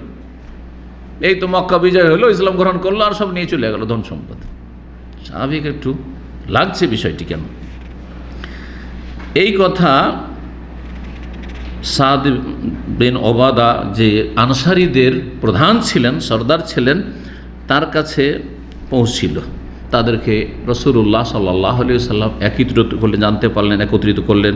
আর তারপরে সুন্নতি খুতবা পাঠ করলে, আল্লাহর প্রশংসা করে, তারপরে আল্লাহ রাব্বুল আলামিন যে আনসারীদের উপর যে অনুগ্রহ করেছেন, যে নবী সাল্লাল্লাহু আলাইহি ওয়াসাল্লাম আনসারীদের কাছে গিয়ে তাদের সাথে সারা জীবনের জন্য আছেন, থাকছেন, এসব যে আল্লাহর কত বড় অনুগ্রহ যে নবীকে তারা পেয়েছেন নিজের ঘরে, নিজের শহরে, এসব বর্ণনা করলেন। আর তারপরে বললেন, আওয়াজাদতু ইয়া মাশারাল আনসার ফি আনফুসিকুম, হে আনসারীরা, তোমরা মনে একটু কষ্ট নিয়েছো, ফি লুআতিম মিনাদ দুনিয়া, এক তুচ্ছ দুনিয়ার জন্য। এই তুচ্ছ দুনিয়া, কাউকে উট দিয়েছি, কাউকে ছাগল দিয়েছি, কাউকে কিছু দিয়েছি, সেজন্য তাআল্লাফতু বিহা কওমান লিয়ুসলিমু, আমি তাদেরকে আকৃষ্ট করি যাদের করে মুসলিম হয়ে যায়, অথবা মুসলিম হয়েছে টিকে থাকে, নাহলে মুরতাদ হয়ে যাবে এগুলো। ওয়াক্কালতুকুম আলা ইসলামিকুম, আর তোমাদের ইসলাম যেহেতু পাকাপোক্তা, সুতরাং তোমাদের ইসলামই যথেষ্ট, তোমাদের জন্য পয়সার কোনো প্রয়োজন নেই, পয়সার কোনো প্রয়োজন নেই। আল্লাহ তারও যাও না, তোমরা কি পছন্দ করো না, এটা রাজি হও না, ইয়ামাশ আল আনসার, হে আনসারীরা, আইয়াহজাবান নাসবিস সাথে অল বাইর, অন্যান্য লোকেরা বকরি, ছাগল আর উঁট নিয়ে বাড়ি ফিরবে। অতার যেমন আবে রাসূলুল্লাহ সাল্লাল্লাহু আলাইহি ওয়াসাল্লাম, তোমরা রাসূলুল্লাহ সাল্লাল্লাহু আলাইহি ওয়াসাল্লামকে নিয়ে মদিনা ফিরবে। আল্লাহু আকবার, তোমাদের সাথে নবী যাবেন মদিনা ফিরে, মাতৃভূমিতে মক্কায় থেকে যাবেন না, তোমাদের সাথে যাবেন, সেখানে বাঁচবেন, সেখানে মরবেন, জি, সেখানেই থাকবেন সারা জীবন। তোমাদের ঘরে রাসূল সাল্লাল্লাহু আলাইহি ওয়াসাল্লামকে নিয়ে যাবে। ইলা রিহালিকুম ফাওয়াল্লাযী নাফসু মুহাম্মাদিন বিয়াদিহি, আল্লাহর কসম করে বলছি, যার হাতে মুহাম্মদ সাল্লাল্লাহু আলাইহি ওয়াসাল্লামের প্রাণ রয়েছে, লাউলাল হিজরাতু, যদি হিজরতের এই ফজিলত না থাকতো, আমি মুহাজির, নবী সাল্লাল্লাহু আলাইহি ওয়াসাল্লাম কি মুহাজির, তাহলে আমি আনসারীদের একজন হয়ে যেতাম, আর মুহাজিরিনদের লিস্ট থেকে আমার নামটাকে কাটিয়ে দিতাম, যে আমি মুহাজির নামে আনসার। তোমাদের দলে পুরোপুরি হয়ে যেতাম, কিন্তু আমার নামটা মুহাজির, কারণ মক্কা থেকে আমি হিজরত করে মদিনা গিয়েছি সেজন্য। ওয়ালাউ সালাকান নাসু শেবান, আর সমস্ত লোকেরা যদি কোনো একটা ঘাঁটি দিয়ে যায়, ওয়াসালাকাতিল আনসার শেবান, কিন্তু আনসারীর আর একটা ঘাঁটি দিয়ে হাঁটছে, লাসালাক্তু শেবাল আনসার, তাহলে আমি কোনটা রাস্তা ধরবো? আনসারীদের রাস্তা ধরবো, অন্যদের রাস্তা ধরবো না, তোমাদের সাথে সবসময় আছি। চিন্তা করেন আপনি, জি, রাসূলুল্লাহ সাল্লাল্লাহু আলাইহি ওয়াসাল্লাম এইভাবে সান্ত্বনা দিলেন তাদেরকে, আল্লাহুম্মা রাহমিল আনসার, তারপরে দোয়া দিলেন তাদের অন্তর জয় করার জন্য এবং তাদের সান্ত্বনার জন্য, কারণ নবী সাল্লাল্লাহু আলাইহি ওয়াসাল্লামের দোয়া কবুল হবে, এর চাইতে বড় নিয়ামত আর কি হতে পারে যে নবীর দোয়া পেয়েছি সাল্লাল্লাহু আলাইহি ওয়াসাল্লাম। বলছে আল্লাহুম্মা রাহমিল আনসার, আল্লাহ আনসারীদের রহম করো, আবনাল আনসার, আনসারীদের ছেলে মেয়েদের আগামী প্রজন্মের রহম করো, ও আবনাইল আনসার, আর আনসারীদের ছেলেদের আগামী প্রজন্মের উপর তুমি রহম করো, আল্লাহ মদিনাবাসীর উপর। আনসারীরা নবী সাল্লাল্লাহু আলাইহি ওয়াসাল্লামের এই ভাষণ শোনার পরে এত কাঁদতে শুরু করলেন, সহিহ বুখারীতে রওয়ায়াত রয়েছে, সিরাতের নবী জীবনী কিন্তু সহিহ বুখারীর হাদিস এটি। এত কাঁদতে শুরু করলেন যে তাদের দাড়িগুলো ভিজে গেল কাঁদতে কাঁদতে, এই বক্তব্য শুনে তার দাড়িগুলো ভিজে গেল। তারপরে সাহাবীরা বললেন, আনসারীরা, রাদিনা বি রাসূলিল্লাহ সাল্লাল্লাহু আলাইহি ওয়াসাল্লাম কাসামান ওয়া হাজ্জান, রাসূলুল্লাহ সাল্লাল্লাহু আলাইহি ওয়াসাল্লাম যে আমাদের ভাগে এসেছেন, এটা আমাদের সৌভাগ্য, এতে আমরা সন্তুষ্ট। কারো ভাগে উট গেছে, ছাগল গেছে, টাকা গেছে, কড়ি গেছে, আর আমাদের ভাগে রাসূলুল্লাহ সাল্লাল্লাহু আলাইহি ওয়াসাল্লাম এসেছেন। তারপর রাসূলুল্লাহ সাল্লাল্লাহু আলাইহি ওয়াসাল্লাম সেখান থেকে ফিরে আসলেন। 1 ঘন্টা হয়ে গেছে, সামান্য একটু আছে তায়েফের যুদ্ধের শেষটা, বা হুনাইনের যুদ্ধের যে ধন সম্পদ ভাগ বন্টন, আর ভাগ বন্টন হওয়ার পরে এখন যে কয়েদিগুলো ছিল, অর্থাৎ নারী এবং শিশু যে বন্দিগুলি ছিল, সেগুলো কি হয়ে গেল? দাসী হিসাবে ভাগ হয়ে গেছে। সেগুলো আবদ এবং এমা দাসী হিসাবে ভাগ বন্টন করে দেওয়া হয়েছে। অপেক্ষা করলেন কয়েকদিন ধরে, হাওয়াজেন আসলো না, কিন্তু যখন ভাগ হয়ে গেছে তারপরে পরে এসে হাজির, হাওয়াজেনের লোকেরা এসে হাজির। এই হাওয়াজেনের প্রতিনিধি এসে যখন উপস্থিত হচ্ছে, সেই সময় অলরেডি গনিমতের ধন সম্পদ সব ভাগ করে দেওয়া হয়েছে। এই হাওয়াজেন গোত্রের নেতৃত্ব দিচ্ছেন জুহাইর বিন সুরত, তিনি এসে সবাইকে সাথে নিয়ে এসে ইসলাম গ্রহণ করলেন এবং বায়াত করলেন যে ইয়া রাসূলুল্লাহ, আমরা ইসলাম গ্রহণ করব। হেরে যাওয়ার পরে নারী শিশু সব চলে গেছে, দাসদাসী হয়ে গেছে। আর এত লেট করে বিলম্ব করে এরা আসলো, আসার পরে ইসলাম গ্রহণ করছে। তারপরে ইয়া রাসূলুল্লাহ ইন্না ফিমান আসাবতুম আল উম্মাহাত ওয়াল আখাওয়াত ওয়াল আম্মাত ওয়াল খালা, আপনি যেসব ধন সম্পদ পেয়েছেন বা যেসব গনিমত পেয়েছেন তার মধ্যে আমাদের কারো মা রয়েছে, কারো বোন রয়েছে, কারো ফুফু রয়েছে, কারো খালা রয়েছে, কারো মেয়ে রয়েছে। ওহুন্না মাখাজিল আকওয়াম, আর এটা আমাদের জন্য বড় লাঞ্ছনাকর অবস্থা যে আমাদের নারী শিশুরা মুসলিমদের ঘরে ঘরে বন্টন হয়ে চলে গেছে, দাস দাসীতে পরিণত হয়েছে। তো যদি আমাদের উপর একটি অনুগ্রহ করতেন আর আমাদের এসব মহিলাদেরকে এবং শিশুদেরকে ছেড়ে দিতেন। ফামনুন আলাইনা ইয়া রাসূলুল্লাহ, ইহে আল্লাহ রসুল আমাদের উপর একটু ইহসান করুন আর আপনি অনুগ্রহ করুন। আশা করি আমরা আপনার কাছে এই দরখাস্ত গুরুত্ব পাবে এবং আপনি আমাদের দরখাস্ত মঞ্জুর করবেন। তারপরে রাসূলুল্লাহ কি করবেন? এখন সব তো ভাগ করে দেওয়া হয়েছে, মানুষের হাতে হাতে চলে গেছে সব। তখন বললেন যে দেখো ইন্নাম আইমান তারাউন, এটা তো আমার কাছে এখন নেই। দেখছো আমার সাথে যে সব সাথী সঙ্গীরা রয়েছে, সাহাবায়ে কেরাম 12,000 লোক মুজাহিদ সব এসছে, তাদের মাঝে সব ভাগ বন্টন করে দিয়ে দিয়েছি। তবে আমি কোনো মিথ্যা কথা বলবো না, আল্লাহর কাছে প্রিয় বাণী হচ্ছে সত্য কথা। সুতরাং তোমাদেরকে একটা কথা বলি যে তোমরা এখন যেহেতু বিলম্ব করে দিয়েছো, যদি আগে আসতে তো সব ফিরিয়ে দিত, তোমাদের ধন সম্পদও ফিরিয়ে দিতাম আর তোমাদের নারী শিশুদেরকেও বন্দীদেরকেও ফিরিয়ে দিতাম। দেরি করে যখন এসছো তো দুইয়ের একটা নাও, কারণ সবই তাদের কাছ থেকে এখন কেড়ে নিব, এটা কঠিন ব্যাপার। মানুষের কাছে চলে যাওয়ার পরে এই লোভ সামলানো যাতা কথা নাকি? ওই যে 100 করে এক ঘরই 300 ধরেন, এক লোক সাফান 300 যদি আবার ফিরিয়ে নেওয়া হয় তো এমন অসন্তুষ্ট হবে যে কি জানি কি থেকে কি হয়ে যায়, তাই না? ইসলাম ছেড়ে দিয়ে বিদায় নাই, তাই না? তো মুশকিল। তো রাসূলুল্লাহ সাল্লাল্লাহু আলাইহি ওয়াসাল্লাম বললেন যে দুটার একটা নাও, হয় তোমাদেরকে বন্দিগুলো ফিরিয়ে দেওয়া হচ্ছে, তোমাদের যে রয়েছে নারী শিশুরা, আর না হলে যে তোমাদের ধন সম্পদ রয়েছে, টাকা পয়সা আর উট আর ছাগল। তখন তারা চিন্তা ভাবনা করে পরামর্শ করে বলল যে না, আমাদের ধন সম্পদের চাইতে বেশি মূল্য হচ্ছে আমাদের মান ইজ্জতের, বংশীয় মর্যাদা। জাতি কি বলবে যারা শুনবে যে এদের নারী শিশুরা সব দাস দাসীতে পরিণত হয়েছে, আমাদের টাকা পয়সা জাগা, উট জাগ, ছাগল জাগ, কিন্তু আমরা চাই আমাদের নারী শিশুদেরকে ফিরিয়ে দিই। উর্দু দাইলাই নেশা আনা আবনা আনা ইয়া রাসূলুল্লাহ, হে আল্লাহ রসুল আমাদেরকে আমাদের নারী এবং শিশুদেরকে ফিরিয়ে দেন। আর ওয়ালা নাতাকাল্লাম ফি শাতিন ওয়ালা বাইর, বকরি ছাগলের কথা উটের কথা আর কিচ্ছু বলবো না। নবী সাল্লাল্লাহু আলাইহি ওয়াসাল্লাম বললেন যে শোনো, যখন জোহরের সালাত হবে, জোহরের এক্ষুনি আমার সালাত হইতে যাচ্ছে, আমি জামাত করব আর সবাই মওজুদ থাকবে, তখন তোমরা একটু দরখাস্ত করিও যাতে সবাইকে একসাথে জমিয়ত পেয়ে যায় আর আমি তোমাদের পক্ষ থেকে সুপারিশ করতে পারি। এজা সাল্লাই তো জোহরা ফাকুমু, যখন আমি জোহরের সালাত পড়িয়ে নেব তখন দাঁড়িয়ে যাবে তোমরা। ও আজহেরু ইসলাম আকুম, আর তোমরা বলবে যে আমরা হাওয়াজেন বংশের লোকেরা মুসলমান হয়ে গেছি, ইসলাম কবুল করিনি, সবাই জানুক।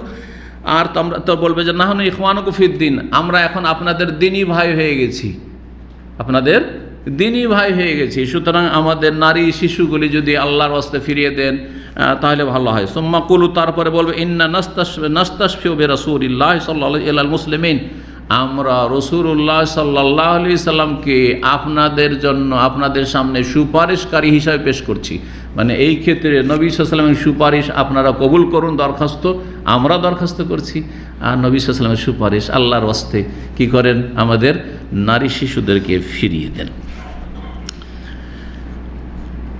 তারপরে বললেন, যখন এই কথা বললেন তখন নবী সাল্লাল্লাহু আলাইহি ওয়াসাল্লাম বললেন, এখন নবী সাল্লাল্লাহু বলার সুযোগ, যাতে করে সবাই শুনে যান নবী সাল্লাল্লাহু কী করছেন। আগেই তো করে দিতে পারতেন, কিন্তু না, সবাইকে শুনিয়ে বলছেন যে দেখো আম্মা মা কান আলী ওয়ালি বানি আব্দুল মুত্তালিব ফাহুয়া লাকুম, আমি আমার আব্দুল মুত্তালিব বংশের যত সদস্যরা যা গনিমত পেয়েছে সব ফিরিয়ে দিলাম, নারী শিশুও ফিরিয়ে দিলাম আর টাকা পয়সা সব ফিরিয়ে দিলাম। নবী সাল্লাল্লাহু আলাইহি ওয়াসাল্লাম নিজের এবং নিজের বংশের দায়িত্ব নিয়ে নিলেন যে আমার এবং আমার বংশে যে রয়েছে আব্দুল মুত্তালিবের বংশে সব ফিরিয়ে দিলাম ফেরত। সাহাবীরা দেখছেন, আরে রসুল ফিরিয়ে দিলেন, আমরা কি করে রাখবো, ঠিক না? জি হ্যাঁ, এটা বড় একটা টেকনিক। যদি কোথাও কালেকশন করতে হয়, আমাদের আলেম সমাজ অধিকাংশ কৃপণ, এরা শুধু চাঁদা করতে জানে, চাঁদা দিতে জানে না। কিন্তু যদি দেখা যায় যে আলেম সমাজ আমি 50,000 টাকা আমি দিলাম, এই যে 10 লাখ 20 লাখ টাকা খরচ হবে, আমি 50,000। তখন সবাই দেখবে আরে আমরা তো এত টাকা ইনকাম করি, শাইখের তো ইনকাম নেই। 10,000 টাকা যদি উনি দিতে পারেন যে 1,000 রিয়াল, তাহলে আমরা কেন দেবো না? আমরা কেউ 5,000, কেউ 10,000, তখন বেরোবে। কিন্তু যখন দেখবে যে না, শাইখ তো কোনো দিন দেয় না, হ্যাঁ শুধু নেই, তাহলে আর এতেই আমাদের আলেম সমাজ বদনাম আমাদের দেশে। কথা বলছেন না? আল্লাহ তৌফিক দান করুক। তো নবী সাল্লাল্লাহু আলাইহি ওয়াসাল্লামের এটি হচ্ছে আদর্শ। ওয়াসাস আলুন নাস, আমি তো আমারটা দিয়ে আমার বংশেরটা গোত্রটা নিয়ে দিয়ে দিলাম, কিন্তু জনগণকে বলছি দেখি তারা কি করে। তোমাদেরকেও বলছি তোমরা যদি দাও তো দিয়ে দাও, আমরা দিয়ে দিলাম। তখন মুহাজিরিন আনসার সবাই বললেন মা কালানা ফাওয়াল রাসূলিল্লাহ, যা আমাদের ভাগে পড়েছিল আমরা রাসূল সাল্লাল্লাহু আলাইহি ওয়াসাল্লামকে দিয়ে দিলাম। বললেন যে হাওয়াজানকে দিয়ে দিলাম। কাকে দিয়ে দিলাম? এখন রাসূলুল্লাহ সাল্লাল্লাহু আলাইহি ওয়াসাল্লাম মালিক, উনি যা করবেন তাই। রাসূলুল্লাহ বলেন যা, এটাও হয়ে গেল তাহলে কাজ। মুহাজিরিনরা সবাই দিয়ে দিল, আনসারীরা সবাই দিয়ে দিল। বাঁচলো আর কে? তাহলে শুধু কিছু বেদুইন বাঁচলো, যারা একবারে যাযাবর, ওই আমাদের সমাজের যারা আপনার কি বলে আদিবাসীদের মতো কট্টর, হ্যাঁ, আর দুনিয়া লোভী এই লোকগুলো, যেমন আকরা বিন হাবিস, ওয়াইনা বিন হেসেন, হাব্বাস বিন মিরদাস, এই ধরনের যারা আপনার বেদুইন নেতা ছিল, সর্দার, বলছে আমাদের ভাগ দেবো না, আমরা পেয়ে গেছি, দেব না। 100 করে ওদেরকে মুঠ দেওয়া হয়েছে, না দেব না আমরা। নবী সাল্লাল্লাহু বললেন যে দেখো এখন কি করা যাবে, তাহলে তো কিছু থেকে যাচ্ছে, হ্যাঁ কিছু নারী শিশু থেকে যাচ্ছে, আর কিছু ধন সম্পদ থেকে যাচ্ছে। মান তাবাত নাফসা ইয়ারুদ্দা ফাসাবিলু যালিক, কেউ যদি চায় যে ফিরিয়ে দেবে তো ফিরিয়ে দাও। তোমাদেরকে বলছি যারা ফিরাতে চাইছো না তোমরা ফিরিয়ে দাও। আর দেখো এখন যদি তোমরা ফিরিয়ে দাও, আগামীতেই প্রথমখানি যে কোনো গনিমত বা ধন সম্পদ আমার কাছে আসবে, সেখান থেকে তোমাদেরকে আরও এর চাইতে বেশি করে দেব। বললেন যে 1 ভাগ দেবে, আমি 6 ভাগ, সিত্ত ফারাইজ 6 ভাগ দেব, 6 গুণ দেব। তাহলে কেউ যদি 100 পেয়ে থাকে 600 পাবে। আর কি লোভ সামলাতে পারে বেদুইন? জি হ্যাঁ। প্রথম আসলে আউয়াল মা ইয়াফিউল্লাহু আলাইনা, আউয়াল মা ইয়াফিউল্লাহু আলাইনা, প্রথম যে ফাই গনিমতের ধন সম্পদ, ওখান থেকে তোমরা 1 গুণ দেবে, আমি 6 গুণ দেব। সবাই ফিরিয়ে দিল, কিন্তু তারপরে একজন ছিল ওয়াইনা বিন হেসেন, এ বেদুইন, বলছেন না আমি দেবো না। জি, কিছু লোক আছে পয়সা কামড়ি পেয়ে গেলে আর বাপে পকেট থেকে বের করা কঠিন কষ্ট তাদের জন্য। জি, তো নবী করিম সাল্লাল্লাহু আলাইহি ওয়াসাল্লাম সবকে বিদায় দিলেন। যত নারী শিশু ছিল, বন্দিরা ছিল, সবাইকে কিপ্তি 1 করে কাপড় দিলেন। ফিরিয়ে তো দিলেন, সবকে 1 করে কাপড় পরাইলেন, যাও কাপড় দিয়ে বিদায়। যখন সব দাস দাসীগুলি ফিরিয়ে দেওয়া হইল, তখন তারপরে বলছেন যে ওয়াবাদ রাদ্দিস সাবাইলাম ইয়াবকা ফি নাসিবির রাজুলিল ওয়াহিদ ইল্লা বাইরানি ফাকাত আইশুনা সাতান ফাকাত। তারপরে একজন ভাগে 2টো করে উট অথবা 20টা করে ছাগল, দাস দাসী সব ফিরিয়ে দেওয়া হয়েছে। আর এই যে গনিমতের ধন সম্পদ কিছু ভাগ করে দেওয়া হয়েছে, কারো কাছে 2টো করে উট, কারো কাছে 20টা করে ছাগল, এই থেকে গেল। তার মানে মুজাহিদিন যারা লড়াই করেছিলেন তাদের যে গনিমত দেওয়া হয়েছিল, তাদের কাছে কিছু গনিমত থেকে গেছিল, কারণ তারা শুধু নারী শিশু এখতিয়ার করেছিল, আর ধন সম্পদের প্রয়োজন নেই। তারপরেও অনেকেই, যেমন দেখলেন যে মুহাজির আনসার সব কিছু ফিরিয়ে দিয়েছিলেন। তারপরে শুধু একটি ছোট্ট কথা রয়েছে, রাসূলুল্লাহ সাল্লাল্লাহু আলাইহি ওয়াসাল্লাম যখন গনিমতের ধন সম্পদ বন্টন করা শেষ করলেন, তারপরে তখন রাত, গভীর রাত, চিন্তা করলেন যে দীর্ঘ সফর করলাম আর মক্কায় থাকলাম, কিন্তু উমরা করা হলো না, তো এখান থেকে এটা উমরা করিনি। গনিমত ধন সম্পদ ভাগ বন্টন করার পরে উমরার এহরাম বাঁধলেন এই জেরানা নামক স্থান থেকে। জেরানা নামক স্থান, যেটা সারাইয়ের পাশে। সারাই যে মক্কা থেকে বেরিয়ে যখন তাইফের রাস্তায় আসবেন, সারাই একটা জায়গা আছে না, সম্ভবত সারাই জায়গাটির নাম। তো এই সারাই নামক স্থান, সেখান থেকে উমরা করলেন রাতারাতি। আর তারপরে রাসূলুল্লাহ সাল্লাল্লাহু আলাইহি ওয়াসাল্লাম সাহাবায়ে কেরামদেরকে নিয়ে, যারা মদিনার ছিল তাদেরকে নিয়ে মদিনা প্রত্যাবর্তন করলেন। সেই সময় যখন ফিরলেন মদিনা, তখন মাত্র 6 দিন অথবা 3 দিন জিলকাদ মাসের বাকি ছিল। তাহলে টোটাল সফরের সময়কাল, মক্কায় থেকেছেন 19 দিন। 19 দিন হয়েছে 17 রমজান থেকে নিয়ে 6 শাওয়াল পর্যন্ত, ঠিক আছে। আর 6 শাওয়াল থেকে নিয়ে কাছাকাছি 26, 27 জিলকাদ পর্যন্ত 3 দিন যদি বাকি থাকে তাহলে 27 জিলকাদ। এদিকে 27 জিলকাদ মাসের আর শাওয়াল মাসের 6 দিন বাদ দিলে 24, কত হয়? 24 আর 27, বা টোটাল হিসাব করে নেন প্রথম সফর থেকে। একটা হিসাব করি আমরা, প্রথম সফর থেকে মানে শুরু সফর থেকে 17 রমজানে মক্কা পৌঁছেছেন নবী সাল্লাল্লাহু আলাইহি ওয়াসাল্লাম। 17 রমজান থেকে শুরু করে জিলকাদ মাসের 27 পর্যন্ত। এইদিকে রমজান মাসের 13 দিন, আর শাওয়াল পুরা শাওয়াল আর জিলকাদের 27 দিন। জিলকাদের 27 দিন, কত হিসাব করেন? 70, 27 আর 17 কত হইল? না 27 আর 13, 40 আর 30, 70 দিন, টোটাল 70 দিন। এই 70 দিনের মধ্যে কমাবেন কতটা? 19 দিন হচ্ছে মক্কা বিজয় পর্যন্ত, তারপরে হুনাইনের যুদ্ধে রওনা হয়েছেন। তাহলে 70-এর মধ্যে 19 দিন কমিয়ে দিলে কত হয়? 51 দিন হুনাইন এবং তায়েফের যুদ্ধ মিলে রাসূলুল্লাহ সাল্লাল্লাহু আলাইহি ওয়াসাল্লাম অবস্থান করেছেন, আর তারপরে ফিরেছেন মদিনার উদ্দেশ্যে। এখানেই দীর্ঘ আলোচনা শেষ হলো, কথা একটু লম্বা হলো। আমরা তায়েফের যুদ্ধ আর আপনার এই হুনাইনের যুদ্ধে যে গনিমতের ধন সম্পদের ভাগ সেটা শেষ করতে পারলাম। আল্লাহ রাব্বুল যেন কবুল করেন, এবং আল্লাহ রাব্বুল আমাদেরকে ধৈর্য ধারণে তৌফিক দান করেন, এবং আল্লাহ নেক হায়াত দান করেন। আল্লাহ আমাদের জীবনে বরকত দান করেন। সমস্ত রকমের অনিষ্ট থেকে, বালা মুসিবত থেকে, শয়তান এবং মানুষ শয়তান, জিন শয়তান অনিষ্ট থেকে আল্লাহ হেফাজত করেন। ওয়া সাল্লাল্লাহু সাল্লাম নবিয়ানা মুহাম্মদ ওয়া আলা আলিহি ওয়া সাহবিহি আজমাইন।